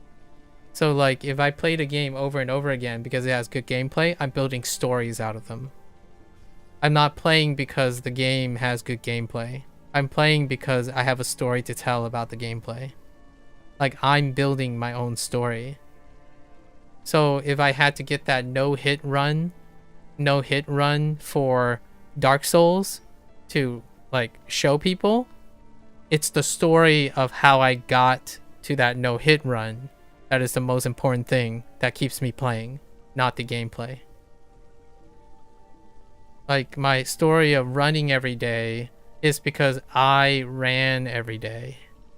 Like I want to tell that story, not describe the mechanics of running to someone over and over again and say, oh, I did this again. Like, oh, okay, just trust me. Like you can start that mechanics. Okay, is the mechanic of running interesting to you? Oh, it's not enough? Okay, then you can quit running. You should do something else. Have you tried the mechanics of running, walking? And overall, your goal is to create a story to tell, because that's a legacy. So in the end, it's both. It's technically both. I welcome good gameplay, obviously. Like that's awesome to have good gameplay. Like if you really like hitting a baseball with a baseball bat, that will definitely help you keep on playing baseball. But if you don't become a good baseball player, then you have no story to tell that you want to keep playing. At least in my opinion. Most people would stop when they don't have a good story to tell. That's the whole like clout part of things. Storytelling is also like the clout part. Like becoming mechanically good at something is the story you're telling, not the gameplay. So if you want to become like the best baseball player, that is the story you're telling.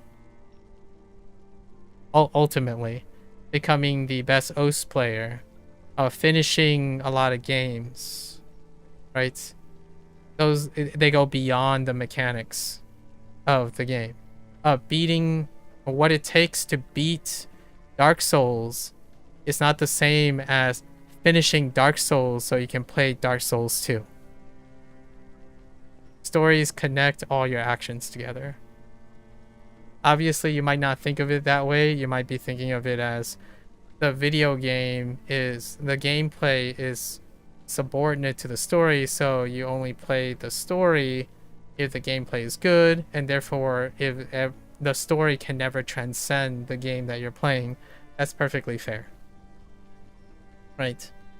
I talk about video games because they transcend their mechanics. It's the story of playing the games that I'm sharing. So you play BDO for the mindless grind. That's perfectly, that's good. I guess that's what you have. And because the gameplay is fun while doing it, fair enough. And I would play BDO to tell the story about the mindless grind, and because the gameplay is fun. You're telling me a story right now. Like, that's where I get my value. So if you, like, say if you were BDOing and you were mindless grinding and you tell no one, not even me, and you're like, yes, I love that I'm doing this mindlessly because it's fun and there's no other value attached to it other than the mindless fun, that's my way of empathizing with you. I log in to Neverwinter to do my random queues once a day so that I can tell someone about it in my experience and tell people like, oh, I've done this a bunch of times. Let me tell you some stories from my playing mindlessly. Oh, you know what? Yesterday I was doing a random queue, right? And someone was in the chat the whole time trying to find a gifting partner because of like the winter event. And my first thought was like, man, I could build a new story with this person. But you know what? I'm just kind of curious how long this person's going to span looking for gifting partner and talking to themselves. So rarely do I mindless grind something. If I'm like grinding something, then I'm also building a story elsewhere. Right? I talked about this before. Control F. Like I talked about this before. If I play a live service game and I'm going to do like a repeated task, right? A task that I've done many times that I find satisfying. Here's one. Fishing. Fishing is a good one. So Phantom X has a gacha thing with fishing and other gacha things. Like not like money. I haven't claimed my... Yeah, I know. Oh, is that what you meant by Control F? Okay. Anyways.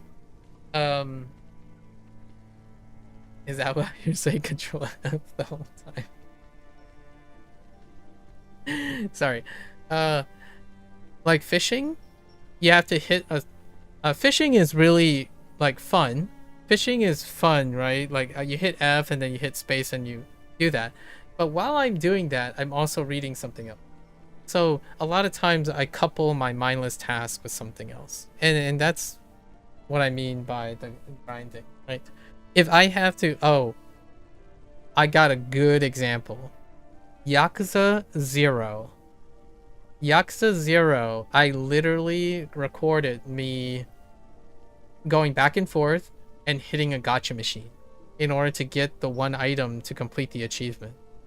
So I think I did it for 4 hours straight. We just went back, do it, reload, do it, reload over and over again. And all the while I was talking about something else. I was like talking about like, oh, okay, maybe there's this way. So I had a dialogue about like randomization and how achievements are built around these types of layers and what else I can do. So the entire time I wasn't necessarily mindlessly grinding. I was grinding mindfully.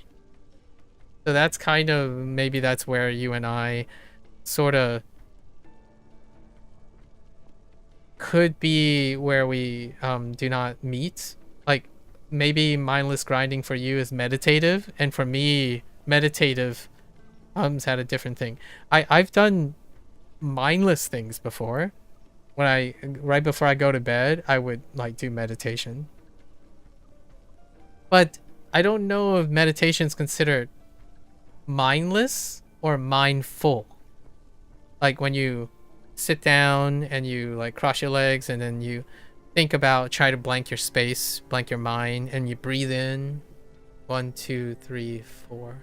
breathe out. 1, 2, 3, 4. Because you can argue that's a mechanic. That's a mechanic of meditation. So if you mindlessly do it, it can relax you, right? It can make you feel good, quote unquote fun, right?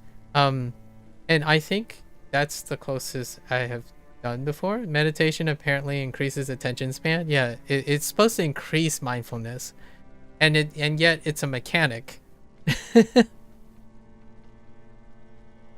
Like, here's one. Running. Running is a great example of an interface between what keeps me running, for example. Well, you could argue that when you get up in the morning and you're going to run, that would be the mechanic. And if you find running fun, then you'll keep doing it. I don't find running fun in that way. I find running rewarding because I'm doing something in a continuum of my story.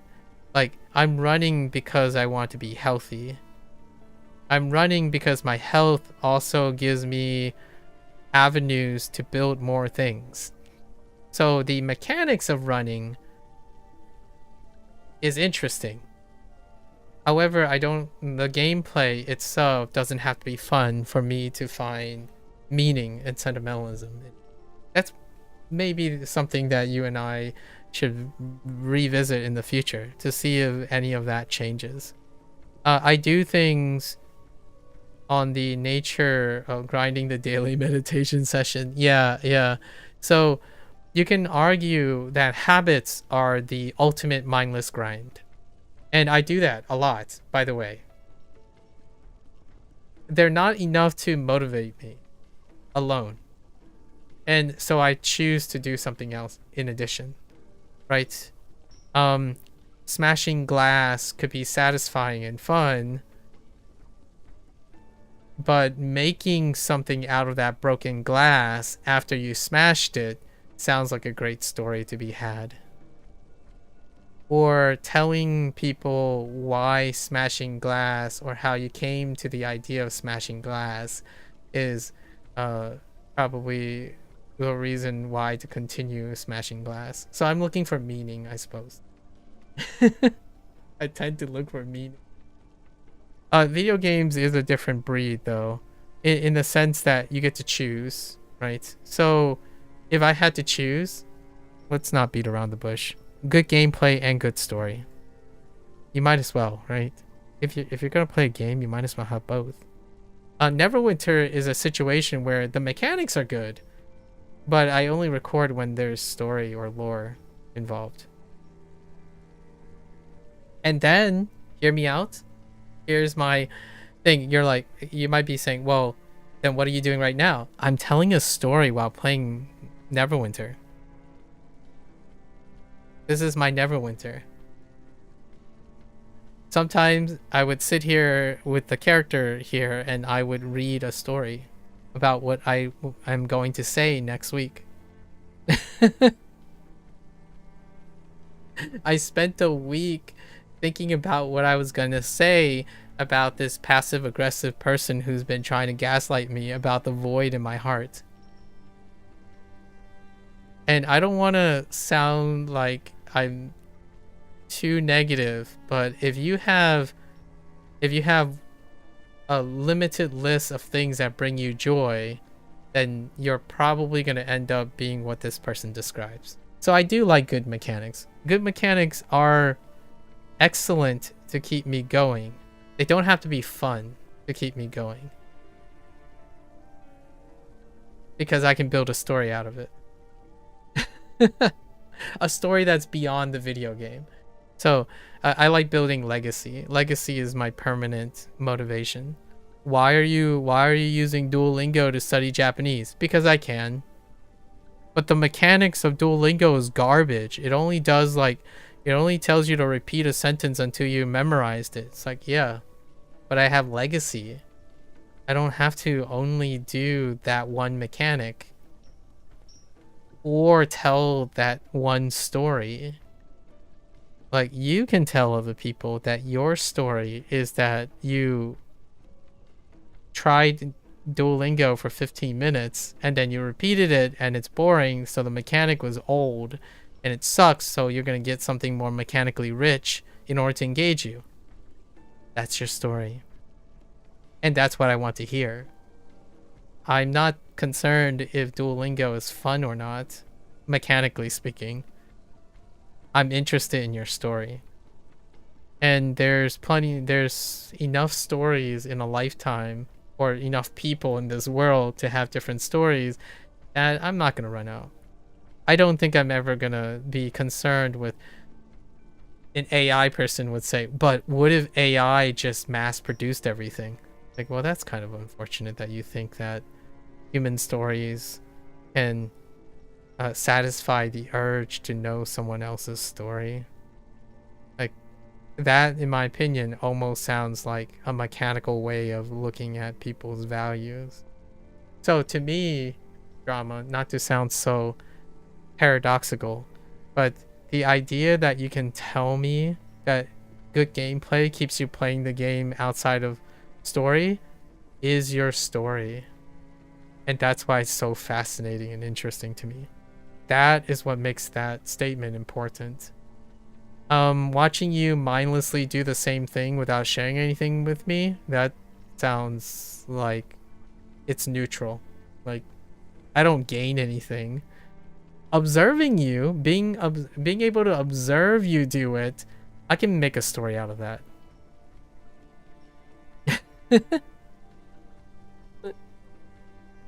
Okay, I grinding. I know you're into gameplay, so I'll keep my eye out for the whole gameplay thing. We gotta like peak grind some sort of good mechanic together. I don't know what's good mechanic anymore, or like I'm not that great at spotting quote unquote fun mechanics. Like it'd be interesting to hear what your fun mechanics are outside of BDO. When we get a new title in or something like that. I think Aeon 2 sounds like a pretty interesting place to try out that thing. Oh, let's throw in a few more titles before the day's over, right? It's 12:42, so I'm gonna head out now. Let's look at some future stuff. Guild Wars 3? That's a possibility. Guild Wars 3? Guild Wars 2 is like right now sitting at the modern gold standard. So like you might be thinking, oh, but World of Warcraft, Final Fantasy 14. Guild Wars 2. Guild Wars 2 is in the top 3. Like modern standards. You know what a game that I forgot to mention that was during the time of combat MMOs? Blade and Soul. Man, Blade and Soul was... that is something to get used to. It's like a slower, weightier combat MMO. It's less spammy and jerky. Blade and Soul. Guild Wars 3 won't be for at least several years. Yeah, I know. There's now Guild Wars Reforged. Yeah, but we're talking about the existing games, right? It's like saying Final Fantasy 17, guys. Y'all. Final Fantasy 17. Do you know why I'm saying Final Fantasy 17? Because there were 3 Final Fantasies between each Final Fantasy. Wait, I can't count. No, Final Fantasy 17 is fine. Final Fantasy 18. No. No. I can't count. Final Fantasy 17. What if Final Fantasy 17 is the next MMO? Obviously, I'm just shooting blanks, right? Just seeing if these things come true. World of Warcraft 2, okay, that's less likely, but Final Fantasy, Square Enix has a precedence. Final Fantasy 11, Final Fantasy 14. So now Final Fantasy 17. Don't know yet. you know, here, since it's the end of the year, let's throw out some other exciting things. Like, we gotta get some hype here. The Game Awards kind of failed to hit some of my bets. I like shout outs to like Maximilian Dude, I suppose. Maximilian Dude does this thing where he puts like gift sub bets on like outrageous things like of likelihood and stuff. Next Devil May Cry. Oh, that's gonna be interesting. There's still no next DMC. Divinity was announced, right, or teased. The next Lorian game. So we're talking about story things. Oh man, am I gonna... Some part of me want to do a Divinity run. Like, I do have Divinity and Original Sin, like 1 and 2, and among other things, but I haven't ever gotten to the CRPG side yet of things.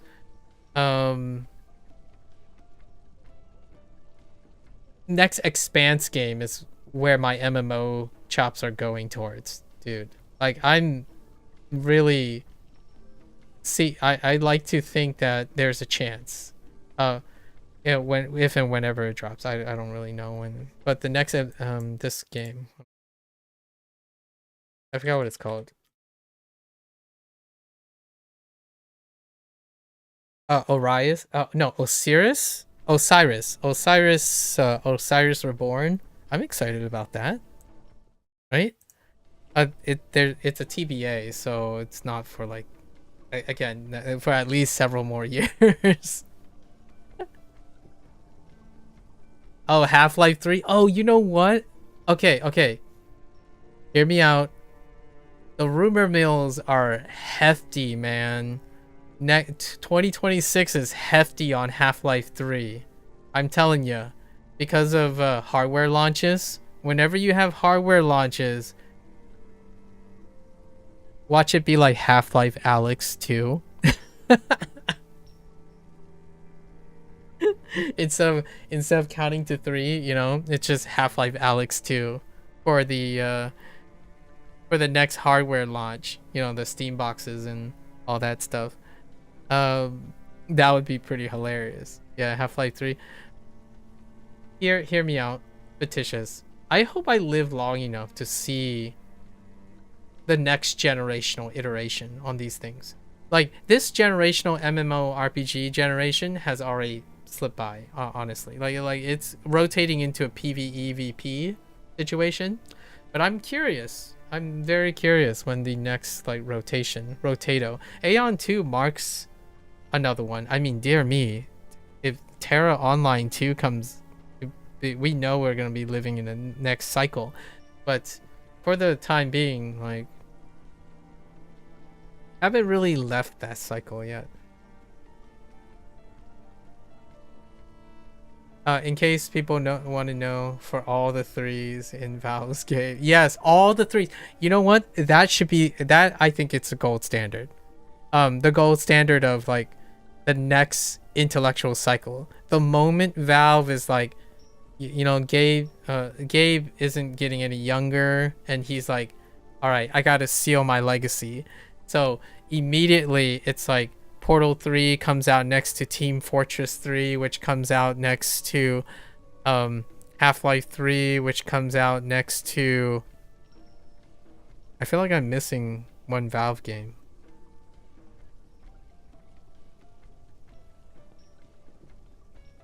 Dota 3. Oh, I already said Portal.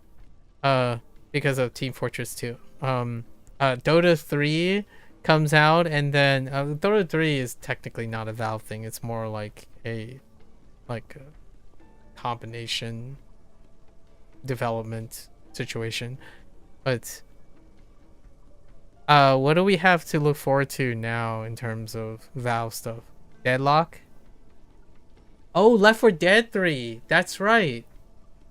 Yeah, Left 4 Dead 3. True. Left 4 Dead 3. That's a good one. Anyways, I think this was a good digression. We're gonna try to do this for the next 5 Mondays. We'll talk about random game stuff. I think it's relevant to the whole Neverwinter thing. Neverwinter is that time. That's what live service games do, in my opinion. It helps you shoot the. This is like drinking coffee, you know, drama, your routine, your mechanic. What do you prefer when you're drinking? Like, if you're around the table and you're gonna chat with someone, what do you prefer to drink? I would love a boba tea, so I'd be sipping on my boba tea, and that's what I do. That's what live service is to me. It's a mundane task that I've done for over a decade now, and I can do it so well that black tea, nice. Well, I'll have to cheers to that. I would get a matcha boba tea probably. Matcha boba tea, 25% sweet. Brown sugar boba. And that's it. Just maybe even minus the any type of cream on top or anything like that. Or milk tea. I don't mind it warm as well. Milk tea. Standard milk tea. Oolong. Either oolong, oolong or black is good. Which is same deal. Oolong is very close to black. Or it is black. Anyways, stay tuned for next Monday. My goal is in the next week I will read something about video games and we'll chat and meander about video games to make it relevant to gaming. I think live service games make me think of that all the time. Hey, and also fictitious, if Guild Wars 3 ever gets dropped, that's probably one that I'll definitely you and I we gotta do that. We gotta hit that up. Right now, what's on the game list, just to give you an idea. Right now 2026 is Persona 3, 4, 5, 3 Reloadeds, Kiwami 3, Blood Tides, a bunch, Dave the Diver's Jungle DLC. These are the things that are set in stone, like they are going to happen. Hades 2. So wait, actually I'm not sure Slay the Spire 2 has a early access confirmation. Oh, March 2026. Yeah, so, you know, Slay the Spire 2, maybe. I usually don't play games in early access, but we'll at least pick up Slay the Spire 2. Maybe, like, dabble in it. I like to wait for the 1.0. The Second Coming, man. Slay the Spire 2 is, you know, around the corner. And then a bunch of story games. To Drama's dismay. A bunch of story games. And they're going to be like a mix of Spanish, Japanese, and Chinese story games. Most of those story games, like Drama indicates, it ends sort of for them. So I collect stories, so they kind of are all part of the same things. So whenever I finish one story game, that story game is the reason I'm playing the next story game, and so on. So they're kind of like reused over and over again. Like, I can't tell you how many times I talk about Spiritfarer and like what becomes of Edith Finch, what remains of Edith Finch, and so on. Anyways, so until next time, that's a wrap for week 5 of Neverwinter. If you're gonna watch this later, thank you. You are always welcome to follow along or join in, I suppose. It is a live service game after all. Play responsibly with your time, right?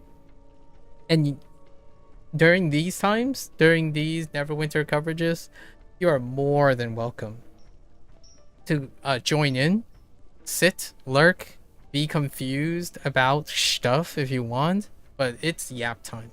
This is like drinking your favorite coffee, going to Starbucks, chatting material, like going to your local pub, your favorite local pub, and shooting the mouth with someone while, sharing a life story. That's what live service is to me. I don't play live service games because their mechanics are sufficient. I'm there to observe people. And then I only cover the stuff, the updates. That's what we're gonna do. We gotta do our weekly hauls. And yeah, more than welcome to come on by, share some stories. Like when Drama dropped in with the NVIDIA cutting GPU. Yeah, I heard. I also got like 2 or 3 people's hot takes on how it will normalize luxury gaming PC. And I'll leave with the rhetoric for next time, just to keep in mind. Isn't it really funny and poetic that there was a time when PC gaming was a luxury and incredibly hard to access, and then it became super accessible, and now we're back to it being a luxury? How's that for rhetoric? I'm kind of curious if this prompts any video comments about that. Isn't it funny when there are certain things that get good and take for granted, and then suddenly it doesn't, and the privilege gets swiped away, only to realize what good we had? That is a human response. That's very human, like, characteristic to go back and forth. There was a time when PC gaming was nearly unaffordable and then the console came by to make it so that PC was second string. Then there started getting really accessible. Everything's embracing PC gaming, and now it's gone again. 2026 to 2027 is going to usher in a new time where PC gaming is technically the most inaccessible. Hold on to your hats, folks. Nintendo and Sony might still be the winners in this game. Well, we'll see, because Nintendo and Sony didn't secure RAM, like DRAM and all that stuff, so we won't know. This time, console gaming and stuff is all tied to the same supply chain. But that's a fun rhetoric for next week. We'll talk about it. I think that's a really good topic. So until then, stay safe, stay healthy, play responsibly with your time, right? Be it for mechanics or story or what have you. Choose to do something fun or rewarding. I don't often choose things to be fun. I think if I can choose to know that they have meaning, ultimately they're fun. So different priorities, but you can still end up having fun. And thanks for the yap, as always. A pleasure. Until next time, stay safe, stay healthy, happy gaming. Bye.